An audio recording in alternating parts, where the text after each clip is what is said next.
चलिए शुरू करते हैं क्लास 8th का डिस्कशन। आज हमारा 8वां दिन है। पॉलिटी लगभग खत्म होने के आधार पर आ चुकी है ना। अब हम क्या करेंगे, इसके बाद एक नया जो हमने टॉपिक डिसाइड किया हुआ है, 10 दिन कंप्लीट करने के बाद फिर हम उस सब्जेक्ट की ओर बढ़ जाएंगे। लेकिन अगर आप लोग कंटिन्यू पहले दिन से पॉलिटी कर रहे होंगे तो आपको यहाँ पर परिवर्तन दिखाई दिया होगा और आपके कमेंट सेक्शन से पता भी चलता है, हाँ भाई आपको बेनिफिट हो रहा है। ठीक है, तो सबसे पहले देखो हमने क्या किया था, सेंटर के स्तर पर भी एग्जीक्यूटिव और लेजिस्लेचर को डिस्कस कर लिया था। फिर स्टेट का भी हमने एग्जीक्यूटिव और लेजिस्लेचर यानी कि कार्यपालिका और विधायिका, इनके बारे में हमने पहले ही डिस्कशन कर लिया है। तो आज आपका रह जाता है जुडिशरी, जो हम सेंट्रल लेवल पर देखेंगे जो व्यवस्था की गई है, और जो जुडिशरी की व्यवस्था राज्य के स्तर पर की गई है यह भी हम डिस्कस कर लेंगे आज के वीडियो लेक्चर में। कोशिश की जाएगी कि जुडिशरी आज कंप्लीट हो जाए आपका, ठीक है, तभी एक टारगेटेड तरीके से हम अपना पूरा सिलेबस कंप्लीट कर पाएंगे। तो सबसे पहले देखो सुप्रीम कोर्ट का डिस्कस कर लेते हैं हम। सुप्रीम कोर्ट के बारे में हमारे संविधान में जो चर्चा की गई है, भाग 5 के अंतर्गत चर्चा है आपकी, और आर्टिकल्स हमने देखे थे। आर्टिकल 123 याद करो आप, आर्टिकल 123 किससे संबंधित था, राष्ट्रपति के अध्यादेश जारी करने की शक्ति से। इसी के बाद आपके 124 से जो प्रावधान शुरू हो जाते हैं, आर्टिकल 124 से आपका सुप्रीम कोर्ट के बारे में वहां पर प्रावधान देखने को मिलता है हमारे भारतीय संविधान में। तो यहां समझ में आया कि हम सुप्रीम कोर्ट के बारे में जब पढ़ेंगे तो आर्टिकल 124 से हम पढ़ना शुरू करेंगे। क्लियर, सारे आर्टिकल्स में क्या क्या महत्वपूर्ण है यह जान लेंगे। इसमें इंटरप्रिटेशन अगर आपको यहां मिल गया तो आपके लिए चीजें पढ़नी आसान हो जाएंगी और आपके लिए आंसर चूज करना बेहद आसान हो जाएगा। यही कोशिश की जाती है कि एटलीस्ट आप जो भी सोर्स पढ़ो, यहां से पढ़ रहे हो या अपने सोर्सेस के स्तर पर जो भी पढ़ रहे हो उस पर एक समझ हो जाए आपकी अच्छी। ठीक है, तो सबसे पहले देखो सुप्रीम कोर्ट से हम शुरू करते हैं बिना देर किए हुए, क्योंकि लेक्चर लंबा होगा। जुडिशरी के बारे में पढ़ना है, एक आपको सुप्रीम कोर्ट, हाई कोर्ट और आपका सेशन कोर्ट, सभी को हम कंप्लीट कर लेंगे और जो भी आपके कंफ्यूजन है सब क्लियर हो जाएंगे। ठीक है, तो शुरू करें, शुरू करते हैं। देखो सुप्रीम कोर्ट के बारे में क्या जानते हो, पहले पहले सुप्रीम कोर्ट को आपको पता होना चाहिए सभी को कि यह अपने आप में एक इंडिपेंडेंट देखिए जुडिशरी है। इंडिपेंडेंट किस सेंस में बोला जाता है, सेपरेशन ऑफ पावर के सेंस में। सेपरेशन ऑफ पावर के सेंस में हमने यहां पर पढ़ा हुआ है कि यहां देखो आपका चाहे कार्यपालिका हो, चाहे विधायिका हो, चाहे न्यायपालिका हो, सभी के लिए शक्ति के पृथक्करण का सिद्धांत लागू होता है। तो सेम वही सिद्धांत आपका जुडिशरी के लिए है, इसीलिए हमारे भारत में आपकी इंडिपेंडेंट जुडिशरी पाई जाती है। दूसरा है इंटीग्रेटेड जुडिशरी। भारत की जो न्यायपालिका है, यह न्यायपालिका की आपको व्यवस्था कैसे दिखाई देती है, ध्यान से देखो। ट्रायंगल ये बनता हुआ, एक सेकंड, ये ट्रायंगल देखो ध्यान से, आपको बनता हुआ दिखाई देता है। एपेक्स पर आपकी सुप्रीम कोर्ट दिखाई देती है, फिर नीचे आपकी हाई कोर्ट रहेगी और उसके नीचे आपका सेशन कोर्ट रहता है। ठीक है, सेशन कोर्ट या डिस्ट्रिक्ट कोर्ट। क्लियर, तो ये आपकी एक इंटीग्रेटेड जुडिशरी सिस्टम दिखाई देता है। आप अगर एडिशनल कोर्ट से अपील करना चाहते हो तो कहां करनी पड़ेगी, हाई कोर्ट में। हाई कोर्ट से अपील करनी है आपको, सुप्रीम कोर्ट जाना पड़ेगा। तो सारी की सारी जो आपकी न्यायपालिका का जो पूरा पूरा सिद्धांत है, यह आपका एक इंटीग्रेटेड एकीकृत दिखाई देता है। क्लियर, इसीलिए भारत की जो न्यायपालिका है इसे इंटीग्रेटेड जुडिशरी भी बोला जाता है। समझ में आया, दोनों के रीजन समझ में आए। इसके बाद रोल ऑफ जुडिशरी भी समझना चाहिए थोड़ा सा, आखिर हमारी जो न्यायपालिका है किस रोल में दिखाई देती है। सबसे बड़ा रोल है इसका कस्टोडियन ऑफ कॉन्स्टिट्यूशन।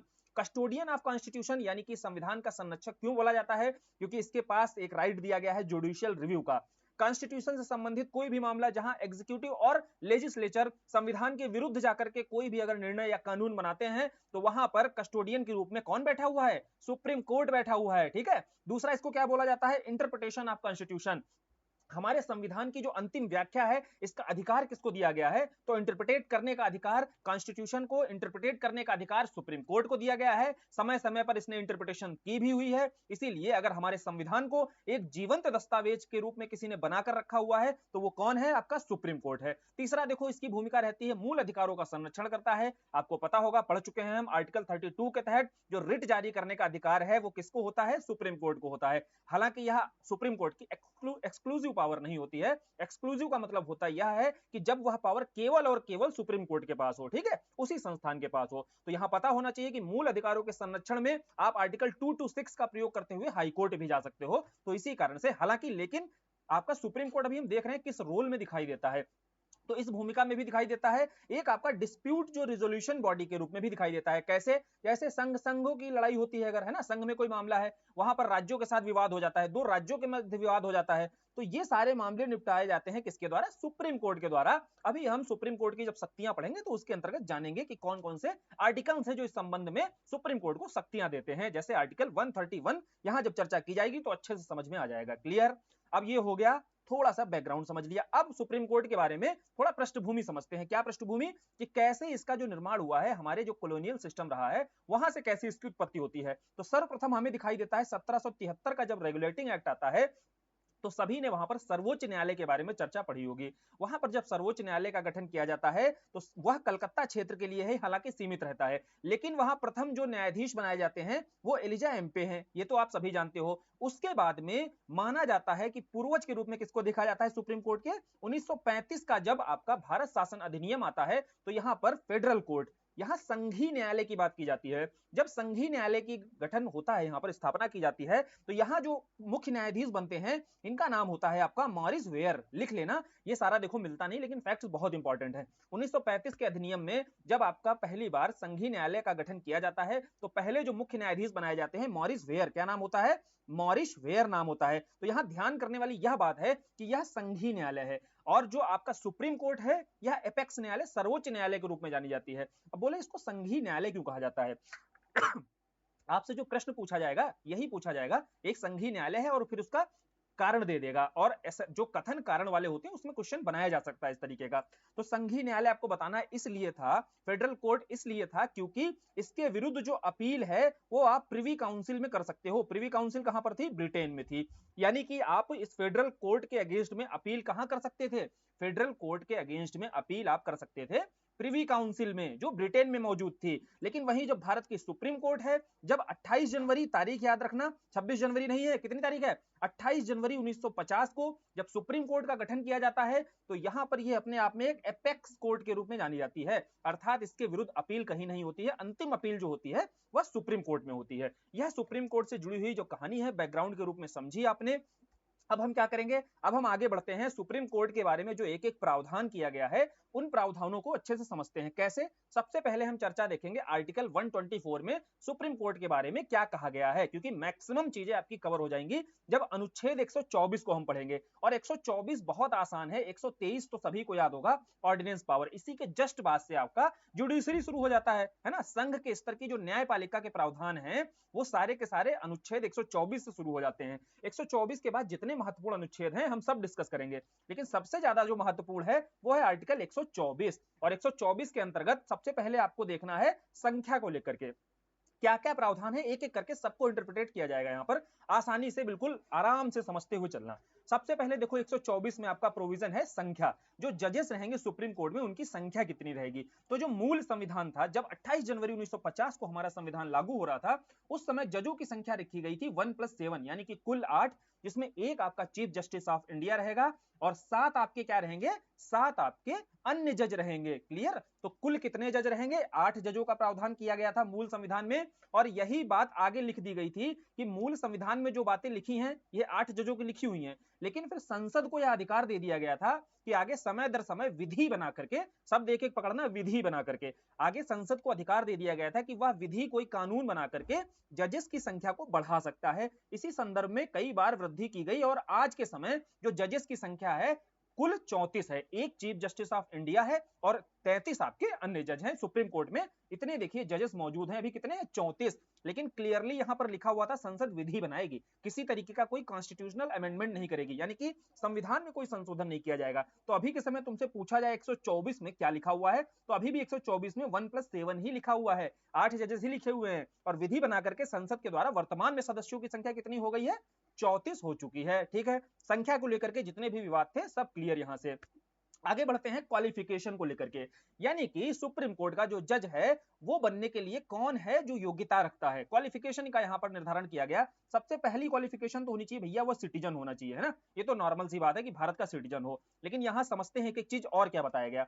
और दूसरी बात बोली गई है, आसान शब्दों में समझो कि अगर सुप्रीम कोर्ट का आपको जज बनना है तो हाई कोर्ट का रास्ता तय करके आना होगा। लेकिन हाई कोर्ट का रास्ता तय करके कैसे आना होगा? हर हाई कोर्ट के जज को या हर हाई कोर्ट के वकील को थोड़ी ना आप सुप्रीम कोर्ट का जज बना दोगे, इसके लिए कुछ ग्राउंड्स तो रखोगे। तो वही ग्राउंड्स रखे गए हैं कि हाई कोर्ट में या तो आप 5 साल के लिए जज रहे हो, ठीक है, 5 वर्ष के लिए आप या तो न्यायाधीश रहे हो, या फिर हाई कोर्ट में आप 10 साल के लिए एडवोकेट रहे हो। अगर वकील हो तो 10 साल रहो, अगर जज हो तो 5 साल रहो, तो आप हो गए क्वालिफाई, है ना, क्वालिफाई कर रहे हो आप, आ जाओ आप सुप्रीम कोर्ट के जज बनने के लिए आप क्वालिफाई कर चुके हैं। ठीक है, इसके अलावा एक प्रोविजन और है क्या है प्रोविजन कि राष्ट्रपति की नजर में वो पारंगत विधिवेत्ता हो। यहां याद रखना बात कही गई है कि अगर राष्ट्रपति की नजर में वो अगर अच्छा जानकार होगा विधि का, तब भी वह क्या कर सकता है, क्वालिफाई कर सकता है सुप्रीम कोर्ट का जज बनने के लिए। तो ये प्रोविजन सारे के सारे आपको क्वालिफिकेशन से संबंधित दिखाई देंगे। याद रखना जब आप हाई कोर्ट के संदर्भ में पढ़ोगे, जैसे यहां तुलनात्मक रूप से समझते चलो तो हाई कोर्ट बहुत जल्दी खत्म हो जाएगा। जैसे क्वालिफिकेशन के संदर्भ में जब हाई कोर्ट के बारे में पढ़ोगे, तो हाई कोर्ट में कहीं पर भी ये राष्ट्रपति को की नजर में जैसे यहाँ पारंगत विधिवेत्ता है, तो ये मत सोचना वहां भी एक आपसे स्टेटमेंट बना देगा क्वालिफिकेशन के, जब भी वो ग्राउंड्स देगा तो बता देगा कि राज्यपाल की नजर में पारंगत विधिवेत्ता ऐसा है क्या हाईकोर्ट के लिए, तो आपको तुरंत सिरे से खारिज कर देना है, बोलना ऐसा कोई भी प्रावधान वहां पर नहीं किया गया है, ठीक है, जैसा यहाँ सुप्रीम कोर्ट के जजेस के लिए किया गया है। क्लियर, क्वालिफिकेशन को लेकर के सारी बातें क्लियर हो गई। अब बात आगे बढ़ते हैं अपॉइंटमेंट को लेकर के, ये सबसे ज्यादा विवादित है। अब देखो क्वालिफाई कर चुके हैं, अब हम अपॉइंटमेंट करना चाहते हैं, और सारी बातें देखो आर्टिकल 124 के अंतर्गत ही सब क्लॉज बना करके, सब क्लॉज 1, सब क्लॉज 2, 3, 4 ऐसे, ठीक है, जैसे रिमूवल को लेकर सब क्लॉज 4 में चर्चा है, 5 में चर्चा है, ठीक, तो ऐसे सब क्लॉज है। अब सब क्लॉज आपको नहीं पढ़ने, लेकिन इतना तो जानो कि आर्टिकल 124 में ही सुप्रीम कोर्ट के जजेस से संबंधित जितने प्रावधान है, उनके संख्या को लेकर के, उनके क्वालिफिकेशन को लेकर के, उनके अपॉइंटमेंट को लेकर के, उनकी शपथ को लेकर के, उनके वेतन भत्तों को लेकर के, रिमूवल को लेकर के, ये सब प्रोविजन किसमें है, आर्टिकल 124 में है। तो अब हम आगे बढ़ते हैं 124 में अपॉइंटमेंट वाले पॉइंट पर आते हैं। अब देखो जो सुप्रीम कोर्ट होते हैं, इनके जजेस का अपॉइंटमेंट किसके द्वारा किया जाता है, देखो सुप्रीम कोर्ट के जो जजेस होते हैं, इनका अपॉइंटमेंट किया जाता है राष्ट्रपति के द्वारा, ठीक है, ये तो आपको सभी को पता होगा। और सुप्रीम कोर्ट क्या, यही समझ लो हाई कोर्ट के जो जजेस होते हैं, या हाई कोर्ट के जजेस का जो ट्रांसफर होता है, ठीक है, हाँ, स्थानांतरण, तो जो ट्रांसफर और अपॉइंटमेंट हाई कोर्ट के जजेस का भी किसके द्वारा किया जाता है, प्रेसिडेंट के द्वारा ही किया जाता है। यहां मुद्दा कहां पर आया, विवाद कहां पर है, विवाद समझो, विवाद अगर समझ लिया तो अपॉइंटमेंट को लेकर जितने कंफ्यूजन है सब क्लियर।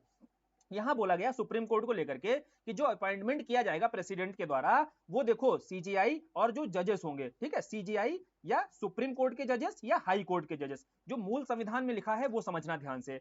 यहां बोला गया कि जो सीजीआई हैं या सुप्रीम कोर्ट के जज हैं या हाई कोर्ट के जज हैं, इनके द्वारा परामर्श लिया जाएगा। यहां हाई कोर्ट के जज भी थे, याद रखना, यहाँ ये मत सोचना अगर आपसे कंफ्यूज कराए कि हाई कोर्ट के जज, आप बोलोगे अरे नहीं हाई कोर्ट के जज से क्यों पूछेंगे, लेकिन ऐसा दिया हुआ है कि हाई कोर्ट के जजेस, इनसे क्या होगा, परामर्श लिया जाएगा। अब बोले परामर्श लिया जाएगा, परामर्श लेकर के ही राष्ट्रपति क्या करेगा, अपॉइंट करेगा किसको, सुप्रीम कोर्ट के जजेस को। मुद्दा कहां पर बना, मुद्दा बना इस परामर्श वाले बिंदु पर, यानी कि ये परामर्श बाध्यकारी होगी या नहीं बाध्यकारी होगी। तो 81 के पहले तक, है ना, 81 क्या एक तरीके से 93 के पहले तक क्या होता था, जो परामर्श था, परामर्श को बाध्यकारी नहीं बनाया गया था। तो बेसिकली यहां से मुद्दा एक बनकर आया कि जुडिशरी पर एक तरीके से जो एग्जीक्यूटिव बॉडी थी, क्योंकि राष्ट्रपति जो काम करता था वो काउंसिल ऑफ मिनिस्टर की सलाह पर काम करता था, तो कहीं ना कहीं जुडिशरी पर प्रभुत्व दिखाई देता है किसका, एग्जीक्यूटिव बॉडी का। अब जब एग्जीक्यूटिव बॉडी का प्रभुत्व दिखाई दे रहा है, तो यहां हमें समझ में आया कि भाई मामला तो एक तरीके से ये सेपरेशन ऑफ पावर के अगेंस्ट में जा रहा था। बोले लेकिन कोई बात नहीं, 93 तक ये मामला चलता रहा। हालांकि 81 में ये बात उठी जब फर्स्ट जजेस का मामला आया, फर्स्ट जजेस केस। यहां अपॉइंटमेंट को लेकर के 3 केस बहुत महत्वपूर्ण है।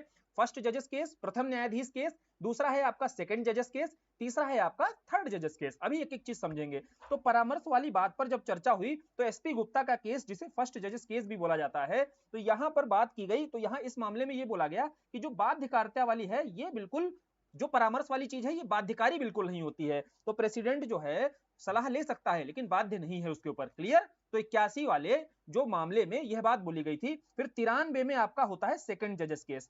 अब 93 में आपका जब सेकंड जजेस केस होता है, तो यहां बोला गया क्लियर तरीके से, यहां एक सिस्टम निकल कर आया, कोलेजियम सिस्टम। अब ये कोलेजियम सिस्टम क्या था, इसको समझ लो। सुप्रीम कोर्ट ने ये देखा, यार आप जो अपॉइंटमेंट कर रहे हो हमारा, एक तरीके से यह एग्जीक्यूटिव के अंडर में आ जाता है ना, हमारी जो स्वायत्ता है, स्वतंत्रता है, ये बाधित होती है। क्योंकि आप मनमानी करके जो आपके हितधारक होंगे उन्हें आप क्या करोगे, आप उन्हें क्या करोगे, अपॉइंट कर दोगे, ठीक है, सुप्रीम कोर्ट के जजेस के रूप में। और क्वालिफाई बहुत सारे लोग करते हैं हाईकोर्ट में। बहुत सारे ऐसे लोग होंगे जो 10 साल से वकालत कर रहे होंगे, या 5 साल से जज बने, 5 साल जज बने हुए हो गया होगा उनको। तो इस तरीके से क्या होता था, यहां पर सरकार की जो भूमिका है वो बढ़ रही थी। इस संदर्भ में दूसरा आपको समझना है, जो सेकंड जजेस केस, दूसरा न्यायाधीश केस आता है 93 का, यहां क्लियर तरीके से एक कोलेजियम सिस्टम आता है। ये कोलेजियम सिस्टम क्या था, कोलेजियम सिस्टम में यहां बोला गया कि एक तो सीजीआई रहेगा, प्लस 2 आपके वरिष्ठतम न्यायाधीश रहेंगे सुप्रीम कोर्ट के। कौन रहेगा? 1+2, इतना याद रखना। जब सेकंड जजेस केस आता है तो यहाँ पर 1+2 कोलेजियम सिस्टम की व्यवस्था की गई और एक सीजीआई और 2 वरिष्ठतम न्यायाधीश। इनके परामर्श पर ये राष्ट्रपति को परामर्श देंगे और राष्ट्रपति तब क्या करेगा? सुप्रीम कोर्ट के जजेस की नियुक्ति करेगा। याद रखना, अब क्या कर रहा है? अब कोलेजियम जो है परामर्श देगा और ये परामर्श क्या होगी? आगे चल के जब थर्ड जजेस केस होता है, याद करो, जब थर्ड जजेस केस 1998 में होता है तो यहां पर यह भी कहा गया सुप्रीम कोर्ट के द्वारा कि यह परामर्श जो होगा बाध्यकारी होगा। ठीक है, किसके ऊपर? प्रेसिडेंट साहब के ऊपर, कि अब बाध्यकारी रहेगा। तो यहां एक आगे निकल करके डिबेट इसके आगे क्या आ जाएगी? एग्जीक्यूटिव को तो आपने हटा दिया अपॉइंटमेंट से, अब अपॉइंटमेंट कौन कर रहा है यहां से? और हाँ, थर्ड जजेस में एक बात और, कोलेजियम का थोड़ा सा विस्तार कर दिया गया। पहले 1+2 था, अब 1+4 कर दिया गया, यानी कि एक सीजीआई और 2 से बढ़ा करके 4 कर दिए गए वरिष्ठ न्यायाधीश। ठीक, यहां तक आपने पूरी चीजें समझ ली अपॉइंटमेंट को लेकर के। अपॉइंटमेंट में जो डिबेट थी एग्जीक्यूटिव और जुडिशरी की। तो एग्जीक्यूटिव और जुडिशरी को फर्स्ट जो आपका जजेस केस था यहां तक तो बनाकर रखा, सेकंड जजेस केस में कोलेजियम व्यवस्था लाए, निकाल दिया उसको, थर्ड जजेस केस में बाध्यकारी बना दिया, तो और पूरी तरीके से खत्म कर दिया। ठीक है, अब यहां पर जब पूरी तरीके से खत्म कर दिया, कोलेजियम का विस्तार कर दिया, तो यहां एक मुद्दा निकल के आया कि यार जुडिशरी, भारत ही ऐसा देश है जहां जज को अपॉइंट जुडिशरी के द्वारा ही किया जा रहा है। ठीक है, एक्जीक्यूटिव का कोई रोल नहीं है, लेकिन एक चेक एंड बैलेंस होना चाहिए। क्लियर? तो चेक एंड बैलेंस के लिए यहां बात आई, 99th कॉन्स्टिट्यूशन अमेंडमेंट किया गया गवर्नमेंट के द्वारा 2014 में।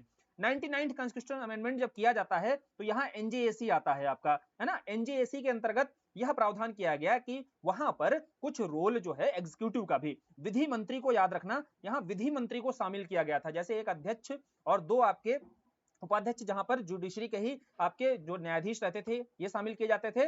उसके अलावा जो जानकार व्यक्ति होते थे वो, और एक विधि मंत्री, 6 कुल सदस्य, 6 सदस्यीय एक बॉडी बनाई गई जो एनजीएसी के तहत क्या करेगी? सुप्रीम कोर्ट के जजेस की अपॉइंटमेंट करेगी।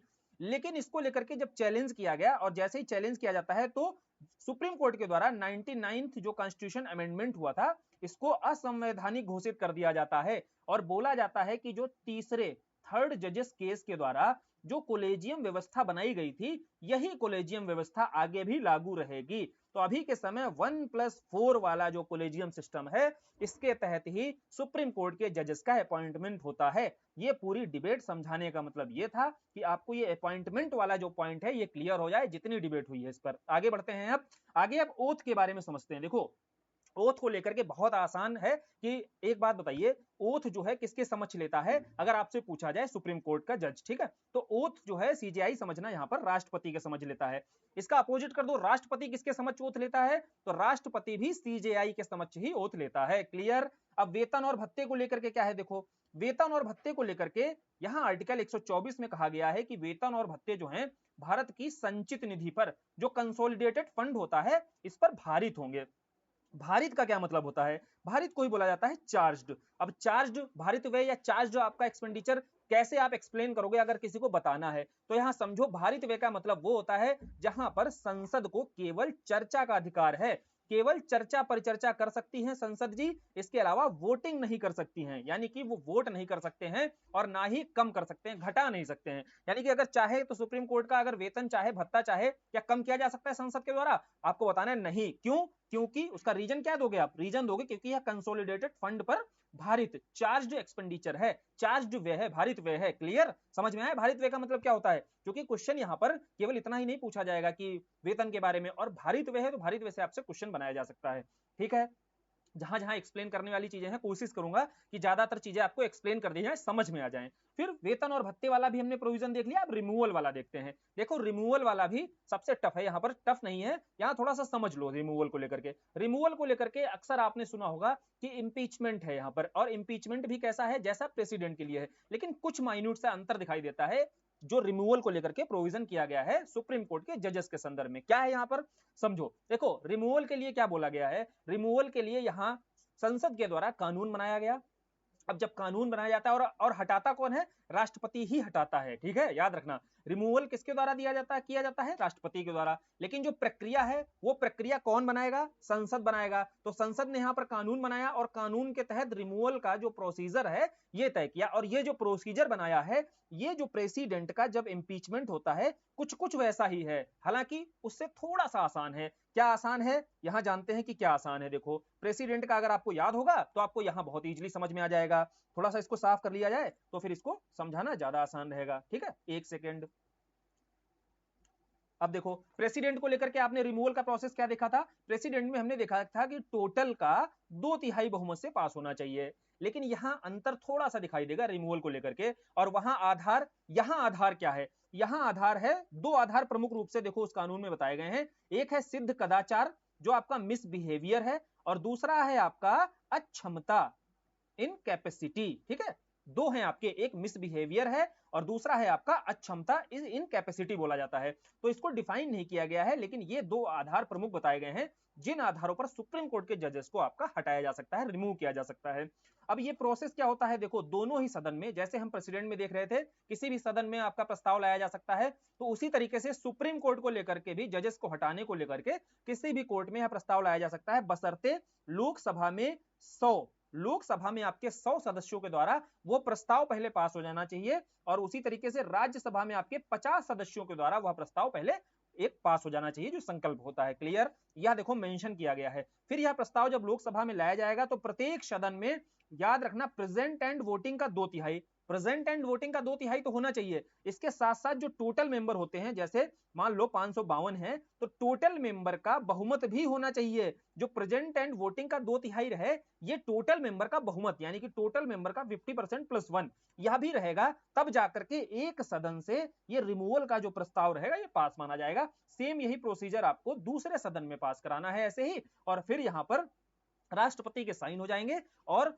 सुप्रीम कोर्ट के जज को के रिमूवल को लेकर के प्रस्ताव पारित हो जाएगा। तो ये महाभियोग ही है, एक तरीके से महाभियोग की तरह ही प्रोसेस होता है, बस वहां पर आपका टोटल का, जो टोटल मेंबर होते हैं उसका 2/3 है, और सुप्रीम कोर्ट के मामले में यहां प्रेजेंट एंड वोटिंग का 2/3 रहता है। बस इतना याद रखना आपको। देखो यही डिफरेंस करके, कंपेयर करके जब चीजें समझोगे तो कंपेयर करके चीजें समझना आसान होता है, दूसरा आपके दिमाग में याद हो जाती है, क्योंकि कंपेरेटिवली आप स्टडी जब भी करते हो, जैसे हाई कोर्ट को लेकर के कुछ प्रावधान है जो सुप्रीम कोर्ट के संदर्भ में तुलनात्मक रूप से समझते चलना है अभी, और जैसे कुछ प्रेसिडेंट से संबंधित जहां पर तुलना की जाती है उसके संदर्भ में समझते चलना है। क्लियर, तो आर्टिकल 124 ज्यादा डिटेल में पढ़ना था हमें, क्योंकि समय भी यहीं पर लगना चाहिए था, क्योंकि सुप्रीम कोर्ट के बारे में जो कुछ हो सकते हैं महत्वपूर्ण प्रावधान इसमें कर दिए गए हैं। अब आगे बचे हुए जो आर्टिकल्स हैं वहां देखेंगे सुप्रीम कोर्ट के बारे में क्या बताया गया है, और फिर यहां समझेंगे कि सुप्रीम कोर्ट की शक्तियां कौन कौन सी हैं। ठीक है, चलो फिर आगे बढ़ते हैं। आगे हमने देखो ये सारा पढ़ लिया है, यहाँ पर 125, 26 सारे प्रोविजन हमने यहाँ पर, हाँ 124 का किया हुआ है। अब 125 देखो, हाँ वेतन संबंधी है, वहां 24 ही वेतन बता दिया था, लेकिन यहाँ समझ लेना आर्टिकल 125 के अंतर्गत वेतन और भत्तों का प्रावधान किया गया है, और वेतन और भत्ते कहाँ है, कंसोलिडेटेड फंड की भारित व्यय, ठीक है, संचित निधि पर भारित व्यय के रूप में आते हैं, चार्ट एक्सपेंडिचर के रूप में आते हैं। अब आगे बढ़ते हैं, आर्टिकल 126 पर आते हैं। 126 समझते हैं, 124 देख लिया, 125 हमने वही समझ लिया था। 126 में क्या कहा गया है, acting chief justice of India. अब ये acting chief justice of India कौन बनेगा, देखो यार कुछ समय के लिए अगर चीफ जस्टिस ऑफ इंडिया का पद खाली रहता है तो वहां पर प्रेसिडेंट को, किसको, देखो क्यों प्रेसिडेंट को, ये याद करने वाली बिल्कुल बात नहीं है, क्यों, क्योंकि चीफ जस्टिस ऑफ इंडिया का अपॉइंटमेंट कौन कर रहा है, बोले प्रेसिडेंट करता है, तो बोले जो acting chief justice of India रहेगा, यानी कि कोई भी सुप्रीम कोर्ट का उस समय जज प्रेसिडेंट जिसको चाहेगा चीफ जस्टिस ऑफ इंडिया के रूप में कुछ समय के लिए कार्यवाहक मुख्य न्यायाधीश के रूप में नियुक्त कर सकता है। तो वह भी किसके द्वारा किया जाएगा, यहां याद पूछा जाता है कि यह जो नियुक्ति की जाती है acting chief justice of India की आर्टिकल 126 के अंतर्गत, वो राष्ट्रपति के द्वारा की जाती है। क्यों की जाती है, क्योंकि वो सीजीआई ही बना रहे हैं एक तरीके से, तो जब सीजीआई के रूप में अपॉइंट करना है तो वहां पर राष्ट्रपति जी को बुलाया जाएगा। फिर आर्टिकल 127 और 28 को एक साथ पढ़ना है। क्यों एक साथ पढ़ना है, आर्टिकल 127 में ये बोला गया है कि एडहॉक जजेस की नियुक्ति की जाएगी सुप्रीम कोर्ट में।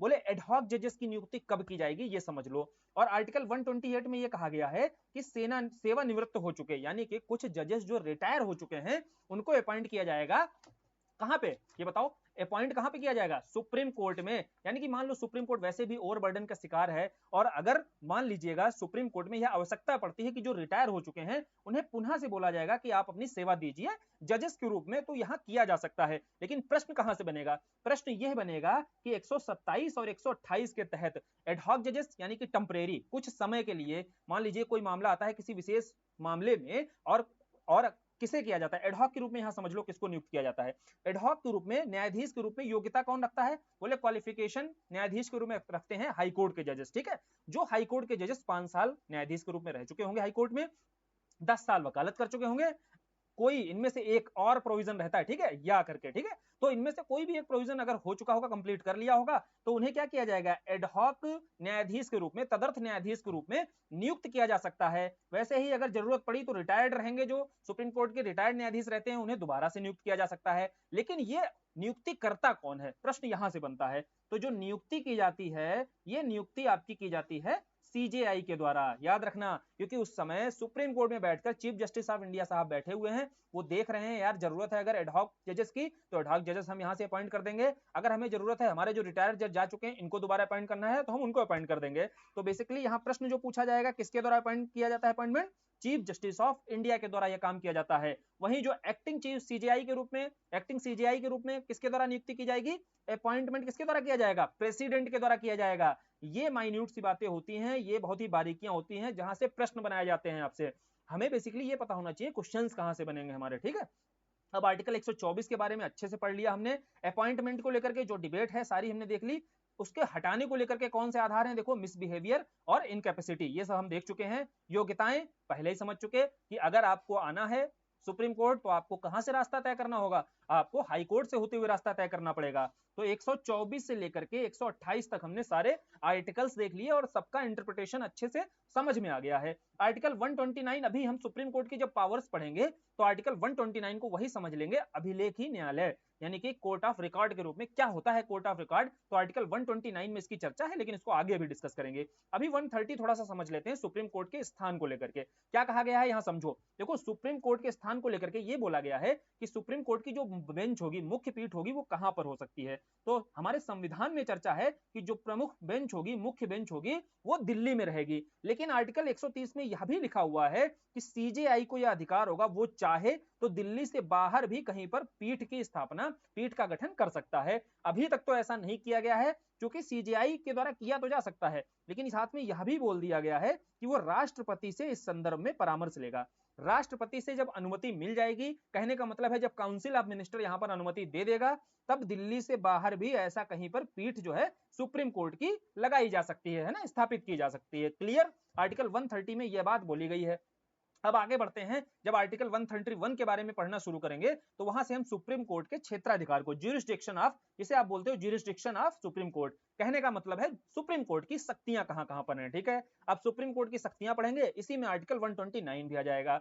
यहीं पर सारी चीजें समझ लेंगे, टेंशन बिल्कुल नहीं लेनी है, सब कुछ यहीं पर। जैसे सबसे पहले आता है आर्टिकल 131, सबसे ज्यादा महत्वपूर्ण है। आर्टिकल 131 में क्या बोला गया है, ओरिजिनल ज्यूरिसडिक्शन की बात की गई है, ठीक है, ओजे, है ना, ओरिजिनल ज्यूरिसडिक्शन की बात की गई है। 131 में यह कहा गया है कि जो सर्वोच्च न्यायालय है कुछ मामलों में मूल क्षेत्राधिकार रखता है। क्या मतलब है कि यहां पर आप सीधे क्या कर सकते हो, सीधे देखो सुप्रीम कोर्ट जा सकते हो और सुप्रीम कोर्ट इन मामलों में सीधे सुनवाई कर सकता है। और एक बात बता दें, आर्टिकल 131 के तहत जो भी अधिकार रहते हैं, ज्यूरिसडिक्शन है, ये एक्सक्लूसिव है। एक्सक्लूसिव क्यों बोला जाता है, एक्सक्लूसिव इसलिए बोला जाता है कि इसके अंतर्गत जो भी मामले सुनवाई होगी वह केवल सुप्रीम कोर्ट कर सकता है। केवल शब्द याद रखना, जो मामले इसके अंतर्गत सुनता है 131 के अंतर्गत, ओरिजिनल ज्यूरिसडिक्शन के अंतर्गत, वो केवल सुप्रीम कोर्ट सुन सकता है। कहने का मतलब है यहाँ हाई कोर्ट और सेशन कोर्ट या आपका एडिशनल कोर्ट, इन्हें अधिकार नहीं होता है ऐसे मामले सुनने के। तो बोलो, आपके दिमाग में आना चाहिए ऐसे कौन से मामले हैं, तो ऐसे मामले होते हैं सारे के सारे संघीय मामले।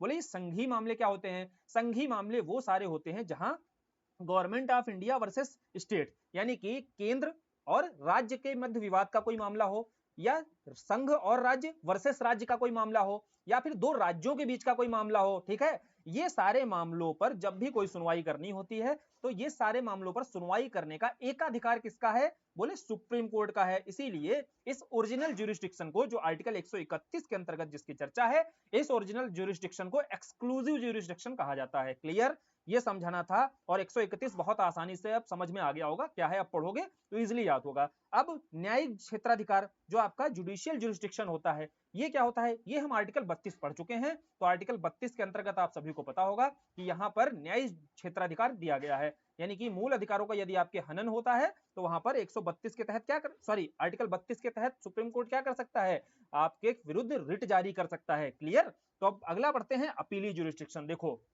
अपीली ज्यूरिसडिक्शन, तो ये तो पता ही आपको कि जो एडिशनल कोर्ट होते हैं इसके विरुद्ध अपील कहां होती है, इसके विरुद्ध हाई कोर्ट में होती है। हाई कोर्ट के विरुद्ध कहां होती है अपील? हाई कोर्ट के विरुद्ध आप कहां जा सकते हो? सुप्रीम कोर्ट जा सकते हो। तो सबसे अंतिम जो अपीलेट जो राइट होता है और अपीलेट जो क्षेत्राधिकार होता है, यहां समझना क्या है, एक्सक्लूसिव पावर है इसका। क्या ये एक्सक्लूसिव पावर है सुप्रीम कोर्ट की? तो आपको बताना है नहीं।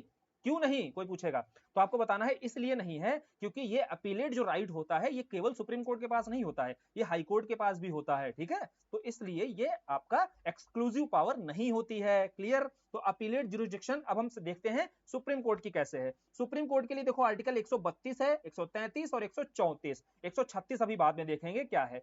132, 33, 34 में क्या प्रोविजन है? 132 में सीधा बोला गया है कोई अगर संवैधानिक मामला है, कोई संवैधानिक व्याख्या करने से संबंधित मामला है तो आप अपील कर सकते। किसके अंतर्गत? 132 के अंतर्गत देखो यहां पर अधिकार दिया गया है किसको? सुप्रीम कोर्ट को। 133 और 134 में वो मामले आते हैं, 133 में सिविल से जुड़ा हुआ मामला आता है और 134 में क्रिमिनल से जुड़ा हुआ मामला आता है, ठीक है। तो यहाँ 132, 33, 34 में अपील किन मामलों में की जा सकती है ये समझ लिया पहले हमने।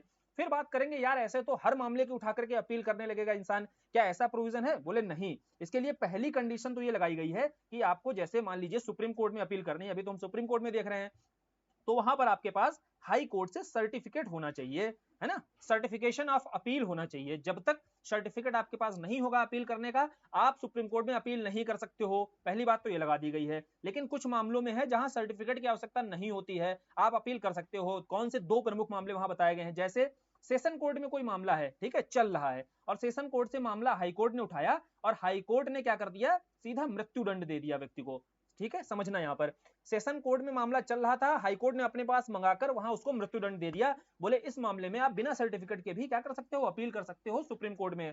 क्लियरली ध्यान से सुनते चलना, दो बातें जो प्रमुख रूप से संविधान में कही गई हैं वो समझ लो। दूसरा कौन सा मामला है? दूसरा मामला यह है कि यार देखो सेशन कोर्ट में उसको बाइज्जत बरी किया गया था किसी व्यक्ति को, और हाई कोर्ट में जब मामला पहुंचता है तो हाई कोर्ट में उसको मृत्युदंड या आजीवन कारावास दे दिया जाता है। क्लियर? तो उसको जब सजा सुना दी जाए, जबकि सेशन कोर्ट में उसको माफ किया गया था, तो यहां पर भी देखो कॉन्ट्राडिक्टरी पैदा हो गई। अब कॉन्ट्राडिक्शन जब यहां पैदा होगा तो आप सुप्रीम कोर्ट जा सकते हो बिना सर्टिफिकेट के। दो प्रमुख मामले हैं जहां पर बिना सर्टिफिकेट के भी आप अपील कर सकते हो, ठीक है। तो अपील करने का अधिकार कहां कहां पर दिया गया है ये समझ में आ गया होगा।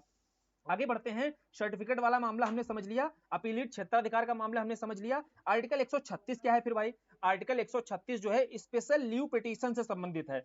देखो यार स्पेशल लीव पिटीशन क्या होता है? देखो स्पेशल लीव पिटीशन सीधा मतलब ये होता है कि कोई मामला हाई कोर्ट में चल रहा है या सेशन कोर्ट में चल रहा है या डिस्ट्रिक्ट कोर्ट में चल रहा है, इन मामलों से अगर सुप्रीम कोर्ट के ऊपर यह एक तरीके से सुप्रीम कोर्ट के से यह बोला जाता है कि ये मामला बेहद व्यापक विषय का है ना, बहुत ज्यादा गंभीर मामला है, इसको आप सीधे सुनवाई करिए सुप्रीम कोर्ट में, है ना, इंतजार मत कीजिएगा कि जब ये सेशन से जाएगा हाई कोर्ट में, फिर हाई कोर्ट से सर्टिफिकेट मिलेगा, फिर आपके यहाँ पर अपील करेंगे, तो इसका इंतजार मत करो। आप क्या करो? स्पेशल लीव पिटीशन, कहा गया 136, आप आर्टिकल 136 का प्रयोग करते हुए स्पेशल लीव पिटीशन के माध्यम से इजाजत दो मालिक कि आप सीधे इसकी सुनवाई करो। तो वहां पर स्पेशल लीव पिटीशन का प्रोविजन किया गया है। किसी भी कोर्ट से किसी भी कंडीशन में कभी भी मामला अगर उठाया जा रहा है सुप्रीम कोर्ट के द्वारा, तो यह कुछ विशेष प्रावधान विशेष परिस्थितियों में ही ऐसा किया जाता है जब मामला बेहद गंभीर हो, ठीक है, बेहद गंभीर होता है, तब सुनवाई करना बहुत जरूरी हो जाता है सुप्रीम कोर्ट के द्वारा। तब यह स्पेशल लीव पिटीशन आर्टिकल 136 वाला प्रोविजन यूज किया जाता है। लेकिन आपको समझ में आना चाहिए यह प्रोविजन कब के लिए बनाया गया है, क्यों बनाया गया, ठीक है। तो अपीलेट राइट हमने देख लिया सुप्रीम कोर्ट का, हमने सुप्रीम कोर्ट का ओरिजिनल जुरिसडिक्शन देख लिया। इसके बाद में दिया हुआ है सलाहकारी क्षेत्राधिकार। अगली शक्ति कौन सी है? एडवाइजरी, ठीक है। अब सलाहकारी क्षेत्राधिकार को समझते हैं, आ जाओ चलो। अच्छा यहीं पर देखते हैं, देखो एक एक करके आ जाओ, जो यहाँ पर दिया हुआ एक्सप्लेनेशन उसको देख लेते हैं जो नोट्स में अपने है। आर्टिकल 131 में क्या है? ओरिजिनल जुरिसडिक्शन है। किन किन मामलों में है ये समझ लिया हमने, संघीय व्यवस्था से जुड़े हुए जो मामले होते हैं। यहाँ कुछ सीमाएं भी हैं, लिमिटेशन कौन सी हैं, जैसे यहाँ समझ लो लिमिटेशन कौन सी है। जैसे आपका इंटर स्टेट वाटर डिस्प्यूट होता है, जो अंतरराज्यीय जल विवाद होता है। अब यहाँ दो राज्यों के मध्य जल विवाद है, लेकिन यहाँ जो ट्रिब्यूनल सारे मामले देखता है, याद रखना यहाँ पर मामले सारे ट्रिब्यूनल देखता है। ये सारे मामलों पर आप अपील कहां नहीं कर सकते हो? सुप्रीम कोर्ट में नहीं कर सकते हो, इसको अलग रखा गया है। आर्टिकल 280 के अंतर्गत जो वित्त आयोग से जुड़ा हुआ मामला होगा उसको भी अलग रखा गया है। क्लियर? और आपका क्या है? और कोई संविधान में पहले से ही संधि और समझौता हुआ है उसको भी यहाँ पर अलग रखा गया है। ऐसे कुछ मामले हैं प्रमुख जो आर्टिकल 131 के अंतर्गत जो आर्टिकल 131 के अंतर्गत नहीं रखे गए हैं, बाहर रखे गए हैं, यानी कि इन मामलों पर सुप्रीम कोर्ट जो है सुनवाई नहीं करेगा। क्लियर?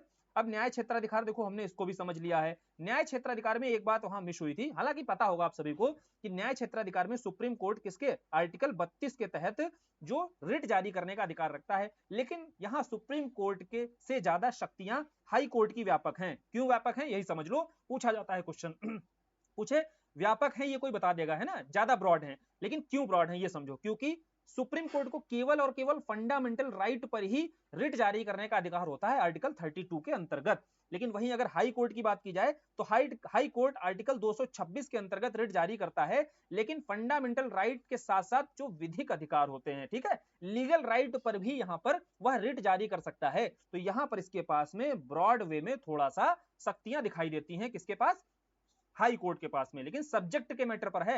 वहीं अगर बात की जाए एरिया के मैटर पर, तो जो सुप्रीम कोर्ट है, सुप्रीम कोर्ट पूरे भारत में कहीं भी अगर मूल अधिकारों का हनन हो रहा है तो पूरे भारत में रिट जारी करने का अधिकार रखता है। उसका जो एरिया है वो ब्रॉडर है, ठीक है, हाई कोर्ट के जो विषय हैं वो ब्रॉडर हैं, लेकिन एरिया के मैटर पर अगर समझोगे तो वहां पूरे भारत के मामले में संदर्भ में ये लागू होता है ना, सुप्रीम कोर्ट की जो रिट जारी करने की शक्ति है। वहीं जो हाई कोर्ट की रिट जारी करने की शक्ति होती है तो वो उसी राज्य क्षेत्र तक सीमित रहती है। क्लियर? अब समझ में आया? चलो फिर ये न्याय क्षेत्राधिकार समझ में आया, अपीलीट वाला पूरा समझा दिया, 32, 33, 34 पूरा, और जो स्पेशल लीव पिटीशन है ये भी समझा दिया पूरा, ठीक है, किसी भी कोर्ट को किसी भी केस को और किसी भी स्टेज से उठा सकता है स्पेशल लीव पिटीशन को। फिर इसके बाद क्या था अपना सलाहकारी क्षेत्राधिकार। सलाहकारी क्षेत्राधिकार का आर्टिकल क्या है? आर्टिकल है आपका 143। तो ये वही वाला 143 मत समझना, ये दूसरा वाला 143 है। यहाँ क्या है देखो, यहाँ 143 क्या है, यहाँ 143 में राष्ट्रपति जी कहेंगे, राष्ट्रपति जी प्रपोजल रखते हैं किसके सामने, सुप्रीम कोर्ट के सामने। यहाँ कौन प्रपोजल रख रहा है, यहाँ राष्ट्रपति जी जो हैं किसको बोल रहे हैं 143, वो यहाँ 143 बोल रहे हैं वो सुप्रीम कोर्ट को, बस ऐसे याद रखना है। तो सुप्रीम कोर्ट से कहेंगे कि हमें आपसे सलाह चाहिए, तो सुप्रीम कोर्ट कहेगा अच्छा ठीक है, कौन कौन से मामलों पर सलाह चाहिए आपको, तो कुछ कौन कौन से मामले हो सकते हैं आप पूछोगे कि सलाह के लिए, तो अगर विधि का कोई तथ्य का कोई प्रश्न है जिस पर व्याख्या चाहिए होती है, कोई व्यापक महत्व का है, तो राष्ट्रपति जी कहेंगे भैया हमको जो है आप सलाह दे दो, इस मामले में समझ में नहीं आ रहा है। दूसरा मामला ये हो सकता है कोई अगर पूर्व की कोई संवैधानिक संधि है ना, या कोई समझौता है, उस मामले में अगर विवाद पैदा हो गया है, उस पर राष्ट्रपति जी यहाँ पर सलाह मांगेंगे, तो बोलेंगे फिर यहां पर भाई सलाह दे दो। एक कोई इसका एग्जाम्पल है आपके पास में, एक बढ़िया एग्जाम्पल है बेरूबाड़ी वाला जो केस हुआ था यहाँ पर, ठीक है, उस केस से समझो, इजिली समझ में आ जाएगा। बेरूबाड़ी का जब केस होता है, यहाँ पर राष्ट्रपति महोदय के द्वारा उस समय यहाँ सलाह मांगी जाती है कि क्या भारत का कोई भी खंड किसी दूसरे देश को दिया जा सकता है, मतलब जो ट्रांसफर है, जो आपस में अदला बदली किसी भी भूखंड भाग की जा सकती है ना। तो यहीं पर बेरूबाड़ी केस में हुआ था। यहाँ बिल्कुल इसके लिए आप संविधान संशोधन करिए, पहले ही पूछ लिया था देखो यहाँ पर, नहीं तो वो क्या हो जाता, नहीं तो असंवैधानिक घोषित कर दिया जाता, लेकिन बोले आप ही ने हमको सलाह दी थी, हमने वही किया। तो बोले यहाँ पर देखो, यहाँ जो सलाह दी गई सुप्रीम कोर्ट के द्वारा कि आप संविधान संशोधन कर लीजिए, और संविधान संशोधन करके आप ऐसा कर सकते हो। बेरूबाड़ी केस के बाद ही फिर पहला संविधान संशोधन होता है, और फिर वहीं पर देखो बेरूबाड़ी में यह भी बोला जाता है कि प्रस्तावना जो है संविधान का भाग नहीं। याद आया, कनेक्ट किया आपने। तो ये सलाह जो मांगी गई थी सुप्रीम कोर्ट से 143 का यूज करते हुए मांगी गई थी, आर्टिकल 143 का। अब आर्टिकल 143 में आप पूछोगे क्या सलाह देने के लिए बाध्य होता है, तो कोई विधि या तथ्य का कोई सारवान प्रश्न होता है, तो यहाँ सुप्रीम कोर्ट के ऊपर बाध्यकारिता नहीं है। क्लियर? बाध्यकारिता यहाँ बिल्कुल नहीं होती है, देना चाहे दे, नहीं देना चाहे ना दे। लेकिन अगर कोई संविधान की व्याख्या से जुड़ा हुआ कोई मामला होता है, अगर संविधान की व्याख्या से कोई जुड़ा हुआ मामला है, तो वहां सुप्रीम कोर्ट के ऊपर बाध्यता आ जाती है, यानी कि सुप्रीम कोर्ट को अनिवार्य रूप से वहां पर अपनी सलाह देनी होगी। और लेकिन प्रेसिडेंट महोदय के ऊपर कोई बाध्यता नहीं है, प्रेसिडेंट महोदय चाहे तो माने चाहे तो ना माने, ठीक है। तो आर्टिकल 143 को लेकर के जो इंटरप्रिटेशन हो सकता था वो क्लियर हो गया होगा। अब आगे एक पावर और रह गई आर्टिकल 129 की, जो हमने वहां पर चर्चा नहीं की थी, चूंकि आर्टिकल 29 कोर्ट ऑफ रिकॉर्ड की बात करता है। कोर्ट ऑफ रिकॉर्ड की बात क्या होती है भाई, आर्टिकल 129 में ऐसा क्या है, कोर्ट ऑफ रिकॉर्ड का मतलब क्या है, ये समझ में आना चाहिए। देखो, कोर्ट ऑफ रिकॉर्ड का सीधा मतलब ये होता है कि जो भी सुप्रीम कोर्ट के द्वारा अभी तक, जैसे आज तक की बात है, जो भी जजमेंट दिए गए हैं या प्रोसीडिंग्स हैं, सभी रिकॉर्ड के रूप में रखे जाएंगे, और ये रिकॉर्ड के रूप में रखे जाएंगे, और ये अपने आप में एक नजीर बनेंगे। नजीर बनने का मतलब ये है कि भविष्य में कोई भी मामला अगर उससे जुड़ा हुआ आता है, तो इसे, इन सारे जजमेंट्स को एक रेफरेंस के रूप में यूज किया जाएगा, चाहे हाई कोर्ट हो चाहे सेशन कोर्ट हो। क्लियर? और ये कोर्ट ऑफ रिकॉर्ड केवल सुप्रीम कोर्ट के लिए नहीं है, ये court of record high court के लिए भी है। तो ये सारे प्रोविजन जो है, जो रिपीट होंगे ना हाई कोर्ट में, उन्हें दोबारा पढ़ने की जरूरत नहीं है, एक बार समझ लो इसका मतलब क्या होता है, सेम वही हाई कोर्ट के ऊपर भी अप्लाई होता है, ठीक है। तो देखो, इस सारे मामले जितने भी होते हैं, सुप्रीम कोर्ट के द्वारा अभी तक जो जजमेंट दिए गए हैं वो सारे रिकॉर्ड के रूप में जो रखे जाते हैं वही कोर्ट ऑफ रिकॉर्ड के रूप में जाने जाते हैं, और आर्टिकल 129 में इसकी चर्चा की गई है। अब यहीं से एक टर्म निकल कर आता है कंटेम्प्ट ऑफ कोर्ट। क्या आता है? Contempt of court. यानी कि अगर आपने इन मामलों को, जो अपने आप में एक नजीर बने हुए हैं, इन मामलों की अगर अवहेलना की, ठीक है, अगर इन मामलों को आप नहीं मानते हो, अवमानना करते हो, तो आपके ऊपर कंटेम्प्ट ऑफ कोर्ट लगेगा। और कंटेम्प्ट ऑफ कोर्ट के तहत वर्तमान समय में 6 महीने की सजा है ना, प्लस जुर्माना है। एक ये तो आप सभी को पता होगा। और कंटेम्प्ट ऑफ कोर्ट किसी व्यक्ति के ऊपर, किसी संस्थान के ऊपर, सीधा सीधा किसी न्यायपालिका के किसी व्यक्ति के ऊपर भी यह कंटेम्प्ट ऑफ कोर्ट लगाया जा सकता है। और है क्या कंटेम्प्ट ऑफ कोर्ट? यही कोर्ट ऑफ रिकॉर्ड में जो रखी हुई चीजें हैं, इनको आपको मानना पड़ेगा, है ना, इनकी आप अवमानना नहीं कर सकते हो। अब मान लो यार, किसी की जमीन अधिग्रहण को लेकर के कोई डिसीजन दिया जाता है सुप्रीम कोर्ट के द्वारा, बोला जाता है कि ये जमीन जो है ए व्यक्ति के ना होकर के बी व्यक्ति के नाम पर है, लेकिन ए व्यक्ति जो नहीं मानते हैं, बोले हम नहीं मान रहे इनके डिसीजन को, तो फिर ए व्यक्ति के ऊपर क्या चलेगा? कंटेम्प्ट ऑफ कोर्ट का मामला चलेगा। ठीक है, समझ में आया कंटेम्प्ट ऑफ कोर्ट क्या होता है? तो चलो फिर आर्टिकल 129 के तहत आपको ये समझ में आया होगा क्या प्रोविजन है। आगे बढ़ते हैं और शक्तियां कुछ प्रमुख देखते हैं। जैसे 137 अनुच्छेद 137, ये महत्वपूर्ण है। जो महत्वपूर्ण चीजें हैं वो डिस्कस कर लेंगे हम लोग। आर्टिकल 137 में क्या कहा गया है? आर्टिकल 137 में बोला गया है कि अपने फैसले की समीक्षा भी कर सकता है। कोई एग्जाम्पल है ऐसा? बोले बिल्कुल है। गोलकनाथ केस हुआ, फिर केशवानंद भारती केस हुआ कि नहीं हुआ? देखो, या फिर आप समझ लो बेरुबाड़ी का केस हुआ, है ना। एक तरफ बेरुबाड़ी केस में यह बोला गया कि प्रस्तावना जो है आपका संविधान का भाग नहीं है, वहीं जब केशवानंद भारती का केस आता है तो बोला जाता है प्रस्तावना भैया संविधान का भाग है, और यहीं पर मूल ढांचे का जो फंडामेंटल राइट, सॉरी, जो बेसिक स्ट्रक्चर होता है, ये आपका निकल कर आता है। लेकिन यही आप ये समझो कि सुप्रीम कोर्ट ने अपने पूर्व में कोई भी डिसीजन दिया और अपने ही डिसीजन को रिव्यू कर सकता है, अपने ही जजमेंट को वो रिव्यू कर सकता है। तो इसीलिए आर्टिकल 137 को रिव्यू पिटीशन के रूप में भी जाना जाता है। यानी कि सुप्रीम कोर्ट के पास ये अधिकार होता है कि अपने पूर्व के निर्णय को वो क्या कर सकता है? वो अपने पूर्व के निर्णय को समीक्षा कर सकता है और बदल सकता है। हालांकि जो पिछली जो बेंच होती है, उससे एक बड़ी बेंच के बाद द्वारा ही यह डिसीजन लेना चाहिए। क्लियर? जब पहले अगर 5 जजेस की बेंच बैठती है, तो अगला जो निर्णय आएगा, समीक्षा होगी, वो 7 जजेस की बेंच होनी चाहिए, उससे छोटी बेंच नहीं होनी चाहिए। क्लियर? ये समझ में आया?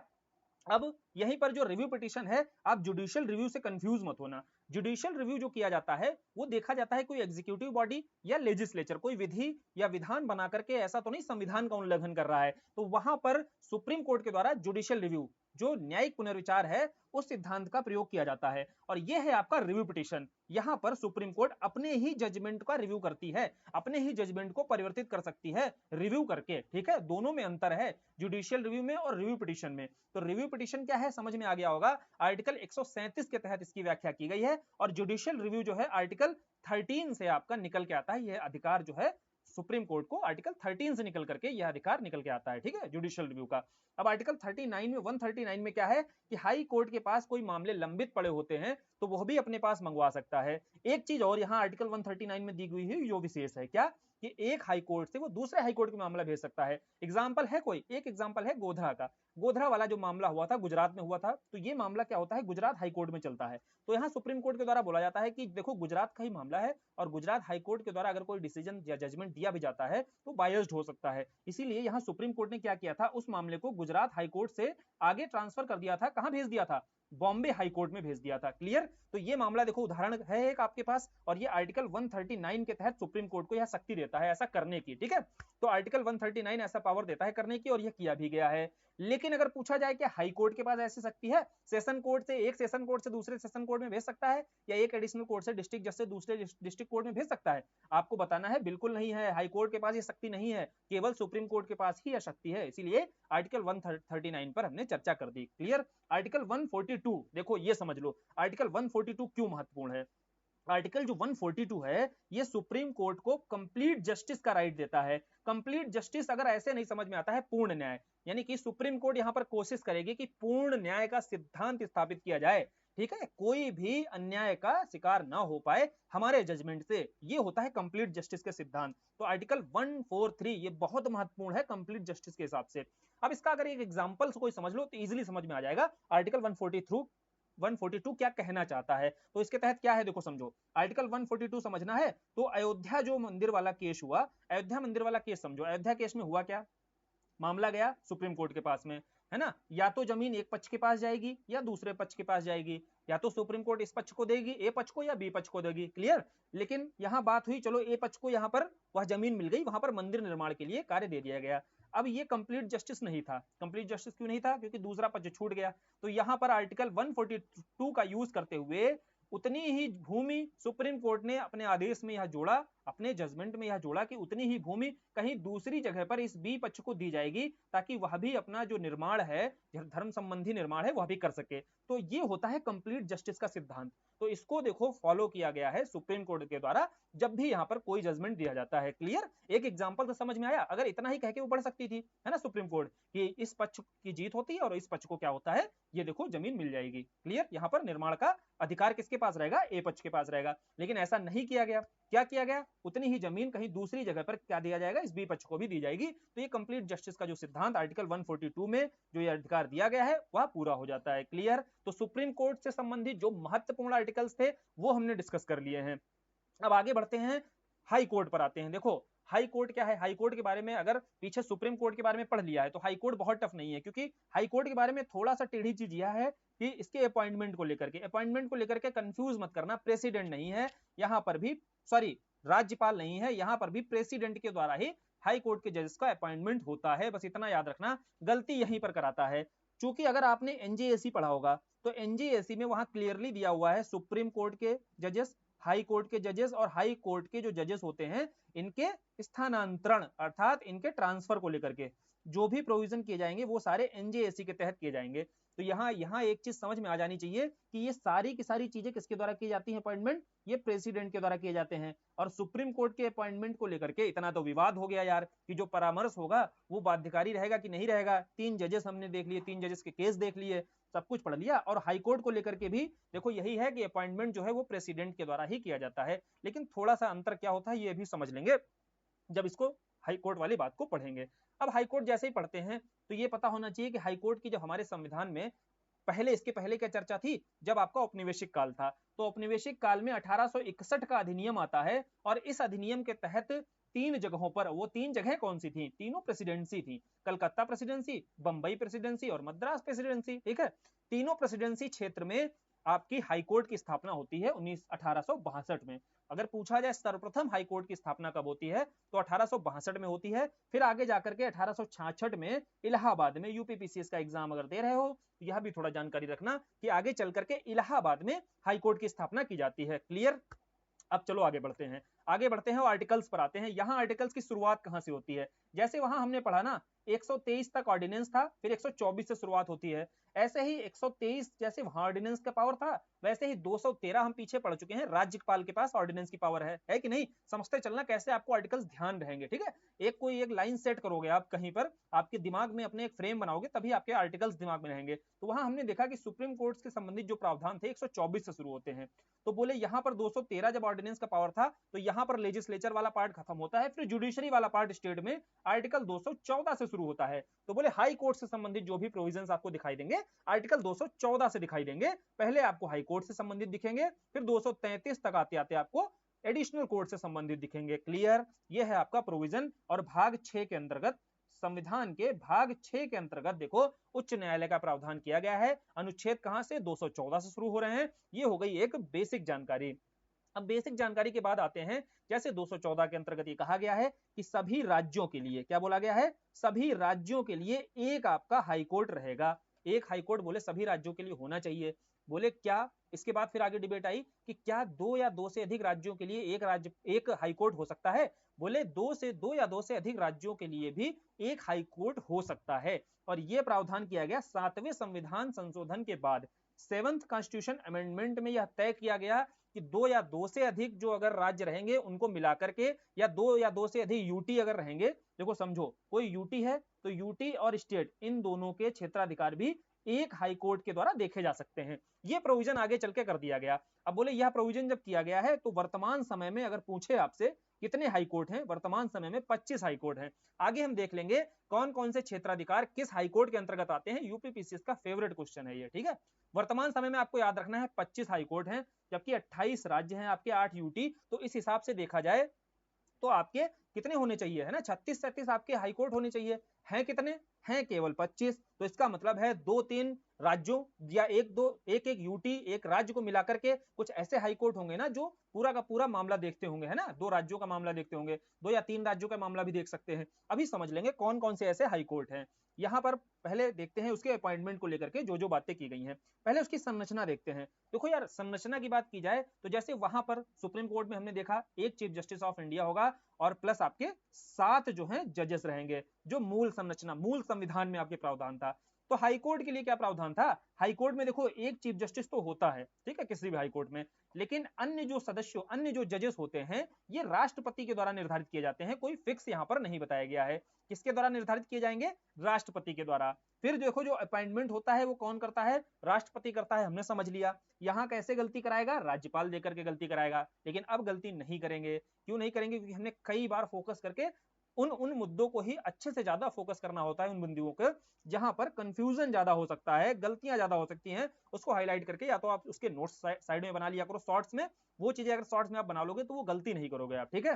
फिर इसके अपॉइंटमेंट को लेकर के देखो वही कोलेजियल सिस्टम है। बस इसके कोलेजियल सिस्टम में एक बात याद रखनी है, इसके कोलेजियल सिस्टम में एक तो देखो जजेस और वरिष्ठ न्यायाधीश तो रहते ही रहते हैं उस तरीके से, लेकिन जिस राज्य के, याद रखना ध्यान से सुनना, जिस राज्य में आपको हाईकोर्ट के जजेस की नियुक्ति हो रही है, राष्ट्रपति करेगा, वहां के राज्यपाल से परामर्श ले लेता है। अपॉइंटमेंट में राज्यपाल से परामर्श ले लेगा।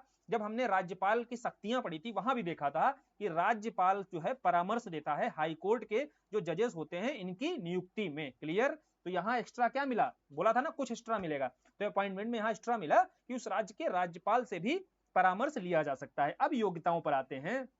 योग्यताओं के बारे में कंपेयर करके पढ़ लिया था कि यहाँ पर जो विधि का पारंगत, जो जैसे विधिवेत्ता होता है, राष्ट्रपति की नजर में सुप्रीम कोर्ट के मामले में क्या था कि जो विधिवेत्ता पारंगत होगा, जो जानकार बढ़िया होगा, उसको भी सुप्रीम कोर्ट का जज बनाया जा सकता है। लेकिन यहाँ हाई कोर्ट का जो जज बनाने के लिए ऐसा कोई प्रोविजन नहीं है। यहाँ क्लियरली दिया हुआ है कि अगर न्यायिक क्षेत्र में 10 वर्ष का अनुभव रखता है या फिर हाईकोर्ट में 10 वर्ष तक लगातार वो अधिवक्ता है, एडवोकेट है, तो वो क्या बन सकता है? हाई कोर्ट का जज बन सकता है। साथ ही भारत का नागरिक तो होना ही चाहिए, सिटीजन ऑफ इंडिया तो होना ही चाहिए। यहाँ गलती कहाँ कराएगा? यहाँ गलती ये कराएगा, ऑप्शन दे देगा कि राज्यपाल की नजर में एक पारंगत विधिवेत्ता। तो आप कहोगे हाँ यार ये उधर तो है, इधर भी हो सकता है, तो आपको कहना नहीं भाई ऐसा बिल्कुल नहीं होता है, ठीक है, यहाँ पर ऐसा कोई प्रोविजन नहीं है। अब आते हैं कार्यकाल पर। कार्यकाल को लेकर के यहाँ बोला गया है कि मैक्सिमम एज डिसाइड की गई है कितनी? 62 वर्ष। याद रखना यहाँ मिनिमम एज नहीं है, ना तो सुप्रीम कोर्ट के मामले में है, वहां अधिकतम एज कितनी है? 65 वर्ष है। यहाँ अधिकतम एज कितनी है? 62 वर्ष है। पहले यह 60 थी और 60 से बढ़ा करके 15वें संविधान संशोधन के पश्चात यह 62 कर दी गई है, ठीक है। अब आते हैं रिमूवल को लेकर के। रिमूवल वाला देखो प्रोविजन बहुत आसान है। कैसे? आर्टिकल 124 में हमने रिमूवल का पूरा प्रोसेस वहां समझ लिया सुप्रीम कोर्ट के। यहाँ रिमूवल को लेकर के जो आर्टिकल है हाईकोर्ट के मामले में आर्टिकल 217 है। बोले आसान क्यों है? इसलिए आसान है, 217 में बोला गया है कि रिमूवल का प्रोसेस वही रहेगा जो आर्टिकल 124 में सुप्रीम कोर्ट के न्यायाधीशों के लिए है। और सुप्रीम कोर्ट के न्यायाधीशों के लिए क्या था? 2 आधार थे, एक मिसबिहेवियर, इनकैपेसिटी, ठीक है, यही 2 आधार हाई कोर्ट में भी जजेस को हटाने के लिए। ऐसे ही सेम इंपीचमेंट का तरीका जो रहता है वो यहाँ पर भी लगेगा। क्लियर? कोई कंफ्यूजन नहीं ना? देखो जल्दी खत्म होगा कि नहीं ऐसे, क्योंकि सारी चीजें वहां कंपेरेटिवली हमें पढ़नी है। अब यहाँ पर ट्रांसफर को लेके है। ट्रांसफर को लेके भी बताया गया कि ट्रांसफर भी किसके हाथ में होता है? प्रेसिडेंट के पास ही होता है। लेकिन जो प्रेसिडेंट ट्रांसफर करता है वो सीजीआई से परामर्श करके करेगा, ठीक है। बस ये इतना एक्स्ट्रा यहाँ पर बोल दिया गया है। अब बात की जाएगी ट्रांसफर में, एक बात और कही गई। ट्रांसफर में देखो थर्ड जजेस केस जब आता है वहां ये क्लियर किया जाता है, जैसे एक हाई कोर्ट से दूसरे हाई कोर्ट में ट्रांसफर किया जा रहा है। बोले ट्रांसफर किसके द्वारा किया जा रहा है? प्रेसिडेंट महोदय के द्वारा किया जाता है। लेकिन अगर ये ट्रांसफर करना है तो उसमें आपको देखो कोलेजियल से तो पूछना ही पड़ेगा।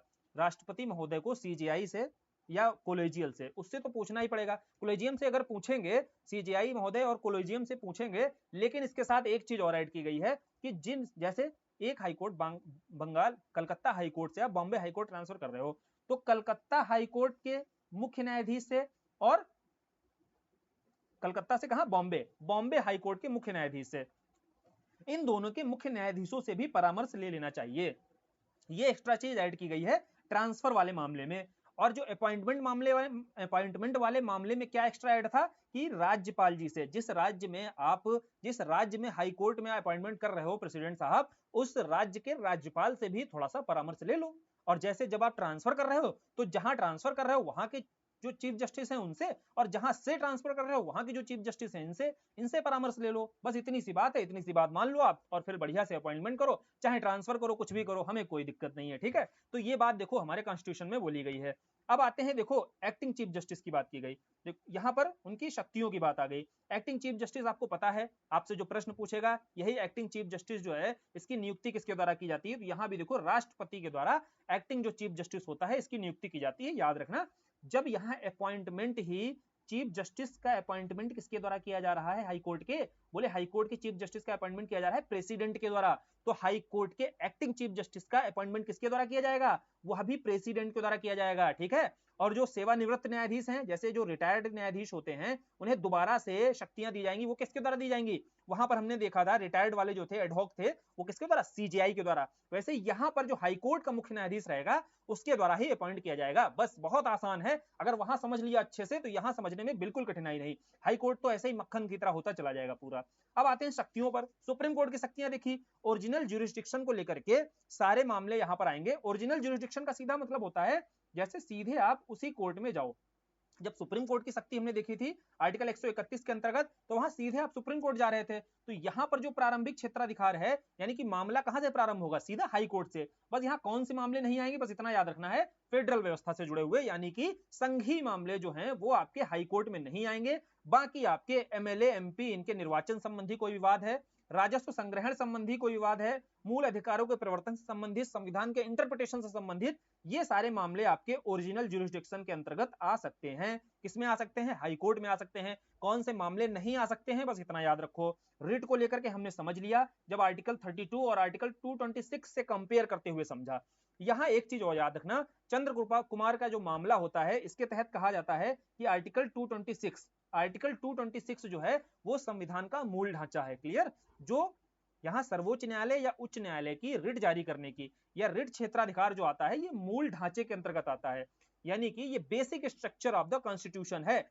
इसको आप खत्म नहीं कर सकते हो कोई भी कानून वगैरह बना करके। तो ये बस याद रखना, किस केस में, चंद्र कुमार मामले में। ठीक है, अपीली क्षेत्राधिकार आता है। देखो यहाँ पर जो अपीली क्षेत्राधिकार है दो ही मामलों में होता है अपील करने का अधिकार, या तो व्यक्ति सिविल मामले में करेगा या व्यक्ति क्रिमिनल मामले में करेगा, है कि नहीं। क्रिमिनल मामले कौन से होते हैं, देखो क्रिमिनल मामले वो सारे मामले होते हैं जहां आपको 3 ईयर प्लस सेंटेंस का, यहाँ पर 3 साल से ज्यादा यदि सजा का प्रावधान होता है किसी मामले में, वो सारे के सारे मामले आपके क्रिमिनल मामले बन जाते हैं। क्लियर, तो या तो आप कहां जाओगे, क्रिमिनल मामले में देखो सेशन कोर्ट से शुरू करोगे, और दीवानी मामले में आप सिविल कोर्ट से। अभी हम एडिशनल जब कोर्ट समझेंगे उसको अच्छे से समझ लेंगे। तो दो मामलों में फिर आप अपील कहां करोगे, इसके बाद आप अपील कर सकते हो हाई कोर्ट में। अब जब हाई कोर्ट में अपील करोगे तो अपीलीट जो क्षेत्राधिकार होता है, अपीलीट जो ज्यूरिसडिक्शन होता है, इसका ऐसी शक्तियां भी किसके पास हैं, हाई कोर्ट के पास में है। बस यह बात यहाँ पर बताई गई है। अब अगली जो प्रमुख शक्ति है यहाँ पर, पर्यवेक्षक के मामले में अधीनस्थ न्यायालयों पर नियंत्रण जो होता है। नियंत्रण कैसे होता है समझो। यहाँ पर देखो, सुप्रीम कोर्ट के नीचे आपका हाई कोर्ट रहता है, लेकिन सुप्रीम कोर्ट क्या किसी भी तरीके का एडमिनिस्ट्रेटिव रिस्ट्रिक्शन रखता है, बोले बिल्कुल नहीं रखता है। याद रखना, यहाँ हाई कोर्ट को थोड़ा सा ज्यादा शक्तिशाली बनाया गया है। हाई कोर्ट जो है अपने नीचे जो एडिशनल कोर्ट होता है, जिसमें आपका डिस्ट्रिक्ट कोर्ट और सेशन कोर्ट दोनों आता है। ठीक है, समझेंगे अभी डिस्ट्रिक्ट कोर्ट और सेशन कोर्ट क्या होता है जब अधीनस्थ न्यायालय पढ़ेंगे। तो बोले हाई कोर्ट के नीचे जो एडिशनल कोर्ट आता है, एडिशनल कोर्ट के मामले में यहाँ जो हाई कोर्ट के पास में अधिक शक्तियां होती हैं सुप्रीम कोर्ट की तुलना में। क्या होती हैं, इन एडिशनल कोर्ट्स में वह क्या कर सकता है, नियम कानून रूल्स, कार्रवाई कैसे चलेगी, है ना, कैसे अपॉइंटमेंट्स होगा, ये सारे प्रावधान किसके हाथ में होते हैं, हाई कोर्ट के पास होते हैं। तो इसीलिए हाई कोर्ट यहाँ पर नियंत्रण की भूमिका में आता है। यहाँ बोला गया है ना कि अधीनस्थ न्यायालयों पर नियंत्रण, तो नियंत्रक की भूमिका में कैसे आता है, क्योंकि जो जिला न्यायाधीश होते हैं, डिस्ट्रिक्ट जज होते हैं, उनके अपॉइंटमेंट को लेकर के, उनके पदोन्नति को लेकर के, ये सारे अधिकार किसके पास में होते हैं, ये सारे देखो, ये सारे अपॉइंटमेंट्स जो नियुक्ति वगैरह करता है तो राज्यपाल है, लेकिन जो गवर्नर होता है वो किसकी सलाह पर करता है, हाई कोर्ट की सलाह पर करता है। और हाई कोर्ट जैसे परामर्श करेगा गवर्नर जो है वैसे ही काम करेगा। तो बेसिकली यहाँ पर नियंत्रक की भूमिका में कौन दिखाई देता है, हाई कोर्ट दिखाई देता है। क्लियर, समझ में आ गया।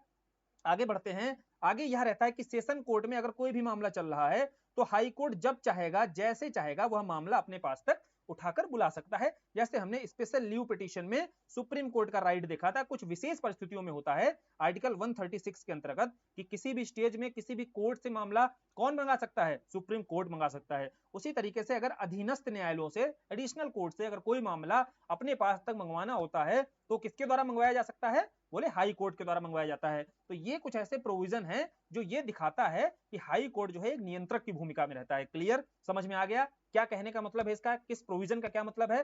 फिर कोर्ट ऑफ रिकॉर्ड, ये तो बता ही दिया गया कि भाई कोर्ट ऑफ रिकॉर्ड के रूप में आपका सुप्रीम कोर्ट, हाई कोर्ट भी काम करता है। और अगर इसके जो रिकॉर्ड्स में कहे गए डिसीजंस हैं, जजमेंट है, एग्जांपल लेते हैं हाई कोर्ट ने कोई जजमेंट दिया, अब इसके विरुद्ध अपील सुप्रीम कोर्ट में व्यक्ति ने की, अब सुप्रीम कोर्ट में अपील तो करता है लेकिन उसके अपील पर कोई कार्रवाई नहीं, खारिज हो जाती है, तो जो हाई कोर्ट का दिया गया जजमेंट है वो अपने आप में कोर्ट ऑफ रिकॉर्ड बन जाएगा। अब इसको अगर आप अवमानना करते हो इसकी तो कंटेम्प्ट ऑफ कोर्ट चलेगा आपके ऊपर। क्लियर, समझ में आ गई सारी बातें।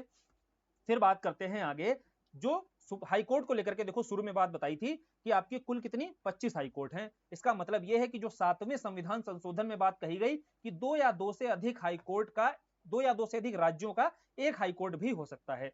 इसी संदर्भ में सबसे पहले चंडीगढ़ हाई कोर्ट देखो, चंडीगढ़ जो हाई कोर्ट है यहाँ पर पंजाब के मामले, हरियाणा के मामले और यूटी, आपका जो चंडीगढ़ आपका यूटी है इसके मामले भी यहाँ पर सुने जाते हैं। क्लियर, चंडीगढ़ हाई कोर्ट में पंजाब से संबंधित कोई मामला है तो आपको कहां जाना है, चंडीगढ़ हाई कोर्ट जाना है। हरियाणा में कोई मामला होता है तो कहां जाना है आपको, चंडीगढ़ हाई कोर्ट में ही जाना है।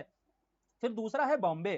तीन प्रमुख देखो यहाँ पर हाई कोर्ट हैं जो 2 या 2 से अधिक राज्यों के संबंधित मामले सुनते हैं। बाकी जो हाई कोर्ट है वहां पर यूटी, किसी भी यूटी से जुड़ा हुआ मामला है वो सुनवाई होगी उसकी। तो 3 प्रमुख कौन से हाई कोर्ट हैं, चंडीगढ़ हाई कोर्ट है, बॉम्बे हाई कोर्ट है, गुवाहाटी हाई कोर्ट है। क्लियर, तो चंडीगढ़ हाई कोर्ट में आपका कहां के, पंजाब और हरियाणा के मामले सुने जाएंगे। बॉम्बे हाई कोर्ट में देखो महाराष्ट्र और गोवा के मामले सुने जाएंगे, ध्यान से सुनना, बॉम्बे हाई कोर्ट में किसके, महाराष्ट्र और गोवा के मामले। वहीं पर आपके गुवाहाटी हाई कोर्ट में क्या होता है, गुवाहाटी हाई कोर्ट में असम, नागालैंड, अरुणाचल प्रदेश, मिजोरम। कंफ्यूज कहां पर करेगा, तुरंत आपको क्या करना है, मैप पे यहाँ पे समझ लेना है। देखो असम, सबसे पहले गुवाहाटी हाईकोर्ट में असम के मामले सुने जाते हैं। क्लियर, फिर ऊपर ही आपका राज्य आता है अरुणाचल प्रदेश, दूसरे नंबर पे किसके मामले सुने जाते हैं, अरुणाचल प्रदेश के। ये हम नॉर्थ ईस्ट वाला पार्ट देख रहे हैं भारत का, अभी याद हो जाएगा। कंफ्यूज कहां करेगा, गलती कहां हो सकती है, वो सारा अगर यहाँ एक बार आपने विजुलाइज कर लिया तो आपसे गलती नहीं होगी। सबसे पहले देखो आपको देखना है असम के मामले, दूसरा अरुणाचल प्रदेश के मामले सुने जाएंगे, तीसरा आपके नागालैंड के मामले सुने जाएंगे। 3 तो एकदम क्लियर है। असम के ही नीचे आता है मेघालय, तो आपको बता देना है कि मेघालय में अपना एक हाई कोर्ट है, तो मेघालय के मामले नहीं सुने जाते हैं। ठीक है, दूसरा देखो मिजोरम से ऊपर एक स्थान है आपका मणिपुर, क्या स्थान है, मणिपुर, तो यहां क्रॉस लगाना है। गलती कहां कराएगा, मणिपुर से गलती कराएगा, क्यों कराएगा, क्योंकि नागालैंड और भैया मिजोरम के बीच में आपका मणिपुर राज्य आ जाता है। आपको लगेगा यार मणिपुर होगा, मिजोरम नहीं होगा, है ना, गलती यही कराएगा कि नहीं।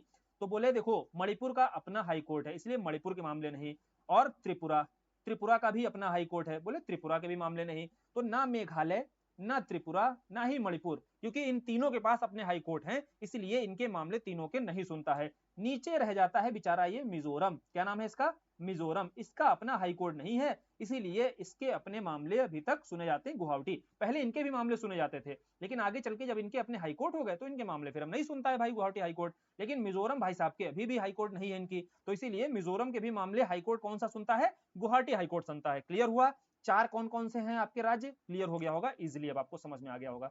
अब कुछ यूटी हैं जैसे दमन दीव एवं दादर नगर हवेली, ये भी मामले बॉम्बे हाई कोर्ट में सुने जाते हैं।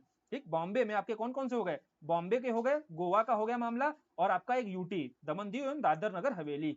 फिर कलकत्ता वाला, कलकत्ता में देखो कलकत्ता हाई कोर्ट अपने कलकत्ता के तो सुनता ही है मामले पश्चिम बंगाल के, लेकिन इसके साथ एक यूटी का भी, कौन सी यूटी का, यहाँ गौर से सुनना, यह जो यूटी है यहाँ पर, इस यूटी के मामले कहाँ जाते हैं, कलकत्ता हाई कोर्ट में जाते हैं। कंफ्यूज यहाँ कराएगा मद्रास हाई कोर्ट से। ठीक है, तो मद्रास जो हाई कोर्ट है ये पुदुचेरी के मामले सुनता है। यहाँ पर जो मद्रास हाई कोर्ट है ये पुदुचेरी के मामले सुनता है। बहुत गौर सुनना, जहां क्योंकि हमारा ब्रेन कहाँ गलती कर सकता है, एग्जामिनर भी हमसे गलती वहीं पर कराता है। अंडमान निकोबार में आप साउथ की ओर जा सकते हो, ऑप्शन में अक्सर देखना दिया होगा मद्रास, लेकिन याद रखना है साउथ नहीं जाना है, आपको उत्तर की ओर जाना है। अपना उत्तर ढूंढते कहाँ जाना है, उत्तर की ओर जाना है, और बंगाल जो आपका कलकत्ता हाई कोर्ट है इसको सही टिक मारना है अंडमान निकोबार के मामले में। ठीक है, लक्षद्वीप देखो, लक्षद्वीप में केरल है, यहाँ गलती के चांस नहीं है। लद्दाख में आपका जम्मू कश्मीर हाई कोर्ट सुनेगा। ठीक है, तो ये गलती वाले नहीं, गलती वाला कहाँ कराएगा, गलती वाला एक देखो मणिपुर में आपसे गलती ढूंढना है, बोलेगा भाई मणिपुर आप लगा दो। ठीक है, दूसरा गलती अंडमान के बारे में, अंडमान निकोबार के मामले में यहां गलती कराएगा दूसरी।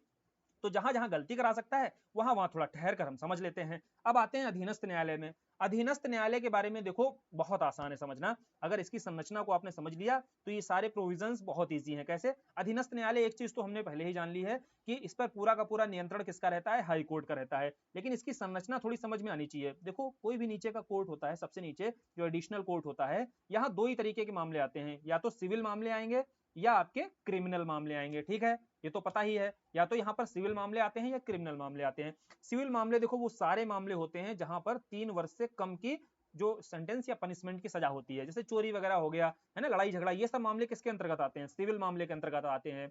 तो सिविल मामले में ही जो सबसे ऊपर जज बैठता है उसको बोला जाता है डिस्ट्रिक्ट जज। क्या बोलते हैं? डीजे, है ना, सुना होगा आपने डीजे। क्या होता है? डिस्ट्रिक्ट जज होता है। और जो क्रिमिनल मामले में सबसे ऊपर जज बैठता है इसको क्या बोला जाता है? सेशन जज बोला जाता है। ठीक है, सेशन आपका इसको क्या बोला जाता है?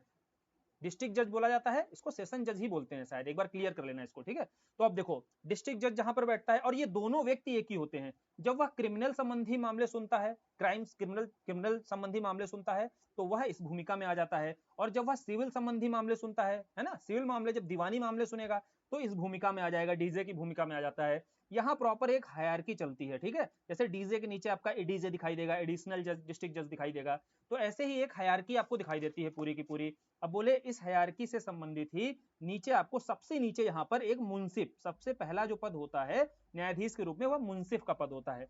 इतना याद रखना, एक गाना आपने सुना होगा, मेरा ही मुंसिफ मेरा चोर रे। ठीक है, तो यानी कि जो मेरा मुंसिफ कौन है? मुंसिफ जज होता है। सबसे निचला जो पद होता है वो जज का होता है, उसे मुंसिफ ही बोलते हैं। तो जो दीवानी मामले होते हैं, इन दीवानी मामलों में सबसे नीचे जो बैठने वाला जज होता है वो कौन होता है? मुंसिफ होता है। तो इस तरीके की हायरार्की आपकी क्रिमिनल में भी, फौजदारी मामलों में भी पाई जाती है और दीवानी मामलों में भी पाई जाती है। तो ये हमने संरचना समझ ली इसकी। क्लियर? ये संरचना जब स्पष्ट हो गई, और इसमें जो नियुक्ति को लेकर है, अपॉइंटमेंट को लेकर के आपको सभी के प्रोविजन पता होंगे कि अपॉइंटमेंट को लेकर के हाई कोर्ट के द्वारा ही देखो सारे पदोन्नति या इसको लेकर जो प्रोविजन हैं वो किए जाते हैं। ठीक, तो एडिशनल जो आपका अधीनस्थ न्यायालय है, अधीनस्थ न्यायालय से बहुत ज्यादा प्रश्न भी नहीं बनते हैं। अधीनस्थ न्यायालय को लेकर के जो बहुत बेसिक बेसिक जानकारी है वो आप यहाँ से देख लेना। ठीक है, और कौन से मामले? क्रिमिनल वाले मामले 3 साल से, देखो 3 वर्ष तक के मामले रहेंगे। ये मामले नीचे, इसके नीचे के सारे मामले दीवानी अदालत में जाएंगे, और इससे जो आगे के होंगे 3 वर्ष से ज्यादा के सजा वाले मामले होंगे वो सारे के सारे आपके फौजदारी क्रिमिनल मामले में जाएंगे। ठीक है, अब यही देखो, जब दीवानी मामले देखता है तो वही कोर्ट क्या हो जाती है? वही कोर्ट आपकी जब फौजदारी मामले देखेगी तो सेशन कोर्ट हो जाती है। ठीक है, और वही जब आपका दीवानी मामले देखेगी तो डिस्ट्रिक्ट कोर्ट हो जाएगी। क्या हो जाती है? डिस्ट्रिक्ट कोर्ट हो जाती है। तो न्यायालय एक ही रहती है, उसकी पीठ डिपेंड करती है कि वहां पे मुद्दा कौन सा, मामला कौन सा चल रहा है, तब वहां पता चलेगा अच्छा सेशन कोर्ट है या डिस्ट्रिक्ट कोर्ट लगी हुई है। ठीक है, तो अब आगे बढ़ते हैं। आगे देखो यहाँ नालसा और सालसा की चर्चा है, तो ये तो सभी को पता होगा। क्या पता है? आर्टिकल 39A हमने डीपीएसपी पढ़ा था। डीपीएसपी के अंतर्गत बोला गया था कि जो विधिक, जो आपका लोगों को, जो ऐसे लोग हैं जिन्हें विधि संबंधी जैसे कानूनी सहायता की जरूरत है, तो उन कानूनी सहायता संबंधी प्रावधान करने की जरूरत होती है। तो इसी संदर्भ में सेंटर के स्तर पर नालसा, नेशनल जो लीगल एडवाइजरी, यानी कि कानूनी जो लीगल सर्विस है, नेशनल लीगल सर्विस अथॉरिटी, ठीक है, इस बारे में प्रोविजन किया गया है नालसा के अंतर्गत। वहीं स्टेट के अंतर्गत सालसा की बात की गई है, यानी कि स्टेट लीगल जो सर्विस अथॉरिटी है इसकी बात की जाती है। और ये काम क्या करता है? जो एक समझिए जो निम्न आय वर्ग होता है, जो वास्तव में जैसे वकील, मान लीजिए वकील की फीस बहुत ज्यादा होती है, अब नहीं वो अपने पक्ष का वकील कर पाता है, तो उसके लिए नालसा और सालसा के अंतर्गत प्रोविजन किया गया है कि आपको क्या है, आपका अपना वकील रहेगा जो आपका पक्ष रख सकेगा। ठीक है, जो आपको कानूनी दांवपेच जो भी होते हैं, जो भी टर्म्स होते हैं, इन टर्म्स से संबंधित इतनी समझ तो होती नहीं है इस व्यक्ति को, तो इसके लिए ही नालसा और सालसा का प्रावधान किया गया है। और ये आपका डीपीएसपी कौन सा है? आर्टिकल 39A के तहत ऐसा बोला गया है कि यार ये व्यवस्था करनी चाहिए कम से कम। ठीक, अब कुछ जितनी मेजर चीजें थी सुप्रीम कोर्ट की, हाई कोर्ट की और सेशन कोर्ट या डिस्ट्रिक्ट कोर्ट की, वो सारी हमने देखो यहाँ पर पढ़ ली है। इसके बाद आता है कुछ प्रमुख बातें आती हैं, जैसे लोक अदालत क्या है, ग्राम अदालत क्या है। ठीक है, इसके बाद ट्रिब्यूनल आपका थोड़ा सा समझ लेंगे, ट्रिब्यूनल को इन ब्रीफ समझ लेते हैं, और ट्रिब्यूनल के बाद में आपका पीआईएल क्या होता है। तो एक नाम देखो यहाँ पर समझते हैं, उसके बाद में आपको ये सारा कुछ इजिली समझ में आ जाएगा। कौन सा नाम? पीएन भगवती, एक बहुत बहुत ही सम्मानित जज हुए आपके, जिनका नाम था पीएन भगवती और कृष्णा अय्यर। ठीक है, ये 1981 के आसपास की बात है ना। 1981 से 85 के दौर में बहुत सारे ऐसे प्रोग्रेसिव स्टेप्स उठाए गए, किसके द्वारा? जुडिशरी के द्वारा, जो आज भी अपने आप में एक लैंडमार्क बने हुए हैं। तो कौन कौन सा था उसमें? सबसे पहले सबसे ज्यादा जाने जाते हैं पीएन भगवती साहब, और पीएन भगवती साहब को पीआईएल का जनक बोला जाता है, पब्लिक इंटरेस्ट लिटिगेशन। अब ये होता क्या है इसको समझ लो। देखो यार, इसके पहले तक जुडिशरी में इनके पहले तक व्यवस्था थी लोकस स्टेंडाई की।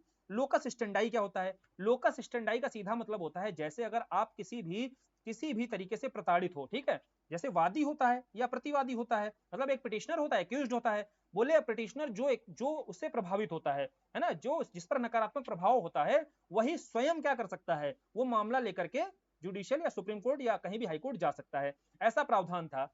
इस प्रावधान के तहत ये देखा गया बहुत सारे लोग हैं जो प्रताड़ना से का शिकार होते हैं लेकिन पहुंच नहीं पाते हैं। तो पीएन भगवती साहब ने एक इनोवेशन किया और वहीं से एक इनोवेशन आया पीआईएल। पीआईएल क्या है? पब्लिक इंटरेस्ट का अगर कोई मामला है तो जरूरी नहीं है कि वह लोकस स्टेंडाई का मामला रहे, कोई और व्यक्ति भी उस मामले को जो पब्लिक इंटरेस्ट से, लोक हित से जुड़ा हुआ मामला है, वो जैसे मान लो बंधुआ मजदूर का मामला इसके अंतर्गत आया, तो पूरे के पूरे बंधुआ मजदूरी से जुड़ा हुआ है ना, सारे के सारे लोगों से व्यापक स्तर पर जुड़ा हुआ है जिनसे जिनसे बंधुआ मजदूरी कराई जाती है, तो ऐसा मामला पीआईएल के तहत जा सकता है। ये देखो तर्क दिया गया। दूसरा, इसमें और कहा गया कि जरूरी नहीं है कि व्यक्ति आए, लेटर के माध्यम से, इसीलिए इसको लेटर पिटीशन भी बोला जाता है, यानी कि आप लेटर का प्रयोग भी कर सकते हो इस तरीके का पिटीशन डालने के लिए, और फिर सुप्रीम कोर्ट यहां पर सुनवाई कर सकती है। और यहां सुओ मोटर पावर भी दी गई है, यानी कि अगर सुप्रीम कोर्ट देख रही है कोई मामला लगातार न्यूज़पेपर में आ रहा है और ये बहुत चिंतनीय विषय है ना, इस पर चर्चा करनी चाहिए, कोई निर्णय जरूरी है, तो तब भी वह सुओ मोटो पावर यूज करके भी पीआईएल के तहत क्या कर सकती है, इस पर कार्रवाई कर सकती है। क्लियर? यहां समझ में आया कि पीआईएल कितनी महत्वपूर्ण है। तो पीआईएल के जनक कौन बोले जाते हैं? पीआईएल के जनक आपके एग्जाम में आता है पीएन भगवती साहब, पीआईएल के जनक बोले जाते हैं। और हालांकि पीएन भगवती और कृष्णा अय्यर दोनों यहाँ पर आपके चीफ जस्टिस आपके रहे, है ना, जो आपके सुप्रीम कोर्ट के न्यायाधीश रहे, इन दोनों ही जजेस की बहुत ही महत्वपूर्ण भूमिका रही थी पीआईएल से संबंधित। क्लियर? समझ में आ गया क्या है पीआईएल, कब आया ये समझ में आया। इसी समय एक टर्म और आया था पीएन भगवती साहब के द्वारा ही, लोक अदालत। अब देखो लोक अदालत क्या है?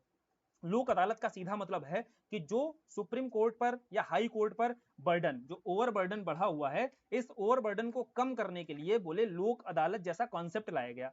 आगे चल के देखो, यह तो किसी जज के द्वारा यह कॉन्सेप्ट दिया गया था, लेकिन आगे चलकर इस पर संसद के द्वारा कानून बनाया गया, तो अब लोक अदालतों को एक वैधानिक अधिकार मिला हुआ है, ठीक है। लेकिन जब यह लाया गया तो यह प्रोविजन लाया क्यों गया? लोक अदालत का कॉन्सेप्ट इसलिए लाया गया ताकि इस पर जो बर्डन है वो कम हो सके, और इसको भी एक सिविल न्यायालय, जो एक डिस्ट्रिक्ट कोर्ट होता है, एक डिस्ट्रिक्ट कोर्ट के समान ही इसको अधिकार दिए गए। और यहां भी आपके देखो सिविल मामले और क्रिमिनल मामले केवल वही सुने जाते हैं जिन पर बेल आपका दी जा सकती है, ठीक है। नॉन बेलेबल जो मामले होते हैं वो आपकी लोक अदालत में नहीं आते हैं। तो इन मामलों में देखो यहां सुनवाई की जा सकती है लोक अदालतों में। यहां ध्यान से समझना, बोले जब ये लोक अदालतों में सुनवाई की जाएगी तो एक प्रश्न यहां से क्या बनाया जाता है, यहां पर लोक अदालत में कोई निर्णय आया और निर्णय जजमेंट अगर आया किसी लोक अदालत का, और लोक अदालत जजमेंट देता है, क्या उसके विरुद्ध आप अपील कर सकते हो? तो आपको बताना है नहीं भैया, इसके विरुद्ध कोई अपील नहीं होती, ये मामला जो है अंतिम होता है, अंतिम निर्णय होता है, और अपील आप नहीं कर सकते हो। और एक बात बताओ, कॉमन सेंस बेस पर बताओ, आप सही कर सकते हो कैसे? अगर इसके विरुद्ध भी आप अपील कर देते तो बोले यार फिर मामला जाएगा हाई कोर्ट, फिर मामला जाएगा सुप्रीम कोर्ट, उसी प्रक्रिया का शिकार हो जाएगा जिस प्रक्रिया से बचने के लिए इस लोक अदालत का कॉन्सेप्ट लाया गया था, कॉन्सेप्ट ही बिगड़ जाएगा। तो इसीलिए यह कॉन्सेप्ट ना बिगड़े तो लोक अदालत का जो डिसीजन रहेगा, पहले इसको समझ लो कि जो निर्णय आएगा दोनों पक्षों को मानना पड़ेगा, क्योंकि वह अपने आप में एक अंतिम निर्णय होता है। क्लियर? तो बाध्यकारिता नहीं होती है, ये बात आपको याद रखनी है लोक अदालत से संबंधित। तो ये दोनों प्रोग्रेसिव जो विचार दिए गए थे, एक विचार ऐसा था कि भैया कोई अगर सार्वजनिक हित का मामला है, बुरी तरीके से लोक हित प्रभावित हो रहे हैं, तो वो मामला लोकस स्टेंडाई को खत्म कर देता है। यह है आपका पब्लिक इंटरेस्ट लिटिगेशन का मामला, जनहित याचिका जिसे बोलते हो। दूसरा जो मामला दिया गया लोकहित का, ये बहुत ही प्रोग्रेसिव स्टेप था।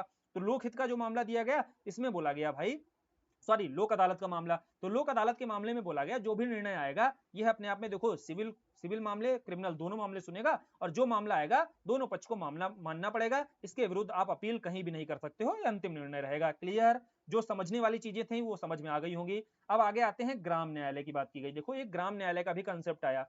ग्राम न्यायालय बेसिकली यह था कि जो ब्लॉक के स्तर पर होता है, या ब्लॉक के स्तर पर एक तरीके से मोबाइल कोर्ट, एम कोर्ट है ना, बोला जाता है ना, चल कोर्ट, तो मोबाइल कोर्ट की तरह काम करता है। ग्राम के स्तर पर यहाँ सिविल संबंधी जितने मामले होते हैं और क्रिमिनल मामले भी, लेकिन क्रिमिनल मामले में यहाँ पर एक डेडलाइन लगाई गई है कि जहां पर 2 वर्ष से ज्यादा की सजा होगी जिन मामलों में, वो मामले कोई भी ग्राम न्यायालय के अंतर्गत नहीं सुने जाएंगे। ठीक है, तो बोले ग्राम न्यायालय के अंतर्गत सिविल मामले और क्रिमिनल मामले सुने तो जाते हैं, ठीक। लेकिन क्रिमिनल में भी जो 2 वर्ष से ज्यादा वाले मामले हैं वो आप सेशन कोर्ट जाइए, ठीक है। सेशन कोर्ट में देखो 2 से 3 साल तक के मामले आप सिविल मामले में भी जा सकते हो, और या 3 वर्ष से ज्यादा के मामले हैं जहां सजा हो सकती है उसको आप किसमें, उसको आप क्रिमिनल कोर्ट, उसमें सेशन कोर्ट में ले जाओ, ठीक है। तो बोले यहाँ पर देखो सिविल मामले और क्रिमिनल मामले दोनों हो सकते हैं, और यहाँ जो भी निर्णय आएगा, और यहाँ जो निर्णय आता है, क्या आप इसके विरुद्ध अपील कर सकते हो? बोले बिल्कुल कर सकते हो, इसके विरुद्ध आप सेशन कोर्ट में जाकर के अपील कर सकते हो अगर क्रिमिनल मामला है, और अगर सिविल मामला है तो आप डिस्ट्रिक्ट कोर्ट जाकर के अपील करो। क्लियर, समझ में आया? तो यहाँ ग्राम न्यायालय, लोक न्यायालय, दोनों में कंफ्यूज मत होना। लोक अदालत अलग है कॉन्सेप्ट, और ग्राम न्यायालय जो है इसका अलग है कॉन्सेप्ट। और तीसरा क्या था भाई? तीसरा था PIL, ठीक है, पब्लिक इंटरेस्ट लिटिगेशन, यह भी क्लियर हो गया होगा। फिर बचा क्या? अब लास्ट रह जाता है आपका ट्रिब्यूनल्स। चलो ट्रिब्यूनल्स को भी समझ लेते हैं अलग से, जो भी चीजें दी हुई फिर समझना, आपको इजिली याद हो जाएंगे, ठीक। ट्रिब्यूनल्स का होता क्या है? अगर आपसे पहला प्रश्न पूछेगा अधिकरण आए क्यों, देखो अधिकरण इसलिए आते हैं कि जो सुप्रीम कोर्ट है, हाई कोर्ट है, यहां समझ लो केवल सुप्रीम कोर्ट है, हाई कोर्ट है, और आपका जो एडिशनल कोर्ट है, इन सारी ही कोर्ट्स में जो मामले हैं ये बहुत ज्यादा पेंडिंग पड़े हुए हैं। बोले मामले जो बहुत ज्यादा पेंडिंग पड़े हुए हैं, पेंडिंग के साथ साथ कुछ कभी कभी ऐसे मामले आ जाते हैं जो स्पेशलाइजेशन से रिलेटेड होते हैं। अब ऐसा नहीं है, जो हमारे न्यायाधीश हैं इनके पास देखो ज्ञान की तो कोई कमी है नहीं, लेकिन वहां भी कुछ ऐसे मामले, जैसे पर्यावरण से कोई जुड़ा हुआ मामला आ गया, अब पर्यावरण से जुड़े हुए मामले पर पर्यावरण स्पेसिफिक नॉलेज होना बहुत जरूरी होता है ना, बहुत ज्यादा पारंगतता होती नहीं है। तो इसीलिए कोशिश की जाती है कि इस स्पेशलाइजेशन को एक तरीके से यह इसका बढ़िया से प्रयोग किया जाए, तो उसके लिए हम ट्रिब्यूनल्स का निर्माण कर सकते हैं, है ना, अधिकरण का निर्माण कर सकते हैं। उन्हें भी हालांकि न्यायिक अधिकार ही दिया जाएगा, लेकिन जैसे कुछ स्पेशल मामले होते हैं किसी विशेष क्षेत्र से जुड़े हुए, वो इस जुडिशरी का पार्ट ना बन करके, यानी कि इस एडिशनल कोर्ट, हाई कोर्ट और सुप्रीम कोर्ट वाले प्रोसेस से बाहर निकाल करके यहाँ ट्रिब्यूनल में हम यहाँ डिसीजन दें, और जल्दी से तीव्रता, जो निर्णय में तीव्रता आएगी और तीव्रता के साथ ही जो कार्य होगा वो तेजी से आगे बढ़ सकेगा। अब इसको समझते हैं कि ये कैसे किया गया और प्रोविजन कैसे किया गया हमारे संविधान में, है ना। और पहली एक बात बताओ, यह जो ट्रिब्यूनल है क्या ये जुडिशरी का पार्ट है? आपको बताना है नहीं भाई, ये संविधान में तो हमारे मेंशन कर दिया गया है। और संविधान में मेंशन कब किया गया? 42वां संविधान संशोधन होता है, इसके बाद आपका भाग 14 का कौन सा? भाग 14 का बहुत आता है एग्जाम में। भाग 14 किससे संबंधित है? यूपीएससी से। और भाग 14 के में ही शामिल किया गया है 323 का 323 का ए और 323 का 323 का बी, दो आर्टिकल्स आपके शामिल किए गए हैं भारतीय संविधान में भाग 14 के अंतर्गत, जिसके तहत ये ट्रिब्यूनल्स या अधिकरण की बात की गई है, ठीक है। बोले ये ट्रिब्यूनल्स की बात तो कर दी गई, तो बोले ट्रिब्यूनल्स का काम तो जुडिशरी वाला ही है, क्या ये ट्रिब्यूनल्स जो है जुडिशरी के अंतर्गत काउंट किए जाते हैं? यानी कि इन्हें सुप्रीम कोर्ट, हाई कोर्ट और एडिशनल कोर्ट का पार्ट तो कहीं मानते ही नहीं है। बोले नहीं माना जाता है। क्यों नहीं माना जाता है? क्योंकि इन्हें हम क्वासी जुडिशियल पार्ट मानते हैं। क्यों?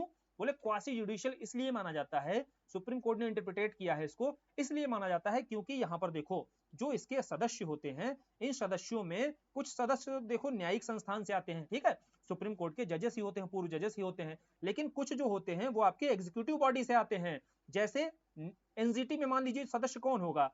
एनजीटी में जो आपका वो अधिकारी रहते हैं इसके सदस्य, जिन्हें आपका पर्यावरण से संबंधित मामलों में काफी बेहतर समझ होती है और बेहतर समझ रखते हैं, इसलिए वो इसके सदस्य के रूप में, एनजीटी के मेंबर के रूप में शामिल किए जाते हैं। बोले यहाँ पर सारे के सारे जो सदस्य हैं वो जुडिशरी से नहीं आ रहे हैं, इसीलिए ये जो ट्रिब्यूनल्स हैं ये क्वासी जुडिशियल हैं। क्वासी जुडिशियल मतलब अर्ध न्यायिक संस्थान है, और अर्ध न्यायिक जब संस्थान है तो इसीलिए इसको जुडिशरी का एक पार्ट नहीं मानते हैं। क्लियर, समझ में आया कि क्यों आया था ये ट्रिब्यूनल लाने का उद्देश्य क्या था? जो कि स्पेशलाइजेशन से जुड़ा हुआ। अब बोले जो 323 का है और 323 का खा, दो आर्टिकल बनाने की क्यों जरूरत पड़ गई? उसका भी रीजन समझ लो। देखो उसका रीजन ये है कि यहाँ पर एडमिनिस्ट्रेशन से जुड़े हुए जितने मामले हैं, प्रशासन से जुड़ा हुआ अगर कोई मामला आता है, वो भी प्रशासन से जुड़ा हुआ मामला दो आधारों पर यहाँ सुना जाएगा। यहाँ वो ट्रिब्यूनल आएंगे जो प्रशासन से जुड़े हुए दो मामले सुनेंगे, दो आधारों पर। कौन सा आधार? पहला है रिक्रूटमेंट का जुड़ा हुआ मामला, दूसरा कौन सा है?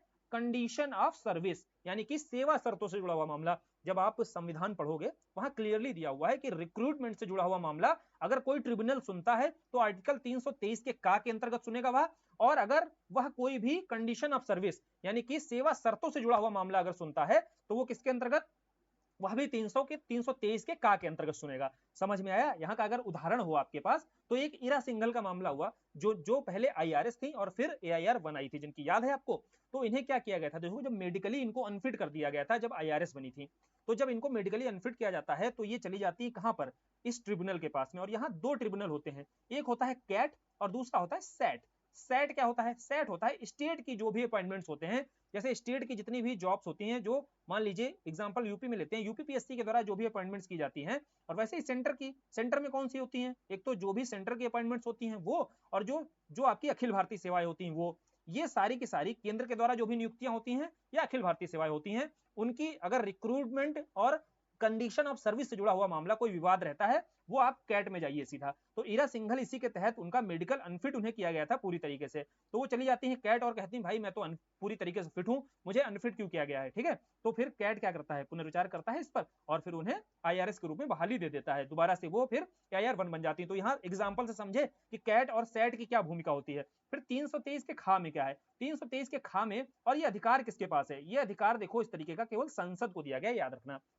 कैट और सैट ये ट्रिब्यूनल्स बनाने का अधिकार किसके पास में है, केवल संसद के पास में है। यहां साफ साफ शब्द लिखा हुआ है केवल संसद। और जो 323 के खा है, ये अन्य मामलों में भी ट्रिब्यूनल्स, इसका एग्जांपल है जैसे एनजीटी, है ना, पर्यावरण से संबंधित कोई विवाद है, उसका मामला अगर आपको कहां जाना चाहिए, एनजीटी जाना चाहिए। अब बोले जो एनजीटी बनाया गया है और इस तरीके के 323 के खा के तहत जो ट्रिब्यूनल्स बनाए जाते हैं, यहाँ संसद के साथ साथ राज्यों के विधानमंडल को भी यह अधिकार दिया गया है कि वह भी ऐसे ट्रिब्यूनल्स का निर्माण कर सकता है। तो इन्हीं सारे पॉइंट्स पर जो आपको बारीकियां यहाँ डिस्कस की गई ना, जो डिक्टेट की जाती हैं, आप क्या पढ़ना, जब अपने नोट्स पढ़ना या क्वेश्चंस लगाना, देखना इन्हीं सारी बारीकियों पर आपको प्रश्न मिल जाएंगे। और ये बारीकियां ध्यान से आपको पढ़नी है, समझना है इनको। डिक्टेशन को बहुत आसानी से, बहुत आसान बनाकर कोशिश की जाती है समझाने की, ताकि जो ट्रिब्यूनल को लेकर के जो भी विवाद है, अब ट्रिब्यूनल को लेकर के अगर आपको आंख बंद करके भी रिवीजन करना हो तो कैसे रिवीजन करोगे, हमारे मूल संविधान में देखो इसका प्रावधान नहीं था। यहाँ समझ लो पढ़ने के बाद कैसे रिवीजन किया जाता है। मूल संविधान में हमारे इसका प्रावधान नहीं था।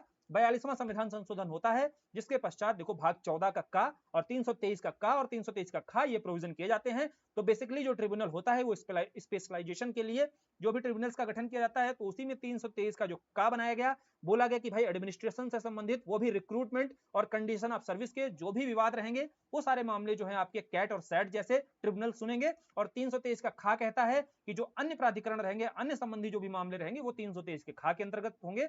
और 323 का के अंतर्गत जो भी ट्रिब्यूनल्स होते हैं, इनके गठन का अधिकार जो है केवल संसद को दिया गया है। वहीं 323 के खा के अंतर्गत जो गठन का अधिकार है वो किसको, संसद को और राज्य विधानमंडल दोनों को दिया गया है। ठीक है भाई, तो जुडिशरी वाला पार्ट अब आप लोग बताना क्लियर हुआ कि नहीं हुआ। अब इसके आगे जैसे यहाँ पर देखो भाग 9 का पंचायत, यहाँ पंचायत के बारे में 9 और 9 का और 9 का ए 9 बी, ये हम अगले वीडियो में डिस्कस करेंगे। आज हमारा टारगेट था जुडिशरी कंप्लीट कर देना, और हमने 1 घंटा 21 मिनट का देखो ये वीडियो हो चुका है। यहां तक आते आते हमने कोशिश की है कि जो मैक्सिमम चीजें हैं वो मैक्सिमम पार्ट आपका रिवीजन हो जाए, ज्यादा से ज्यादा चीजें शामिल करते हुए आपका जुडिशरी, फिर इसके बाहर आपको कुछ भी पढ़ने की जरूरत ना पड़े।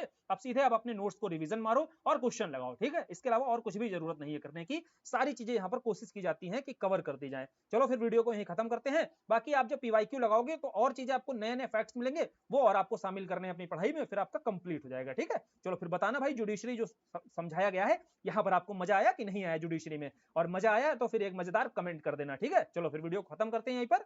धन्यवाद।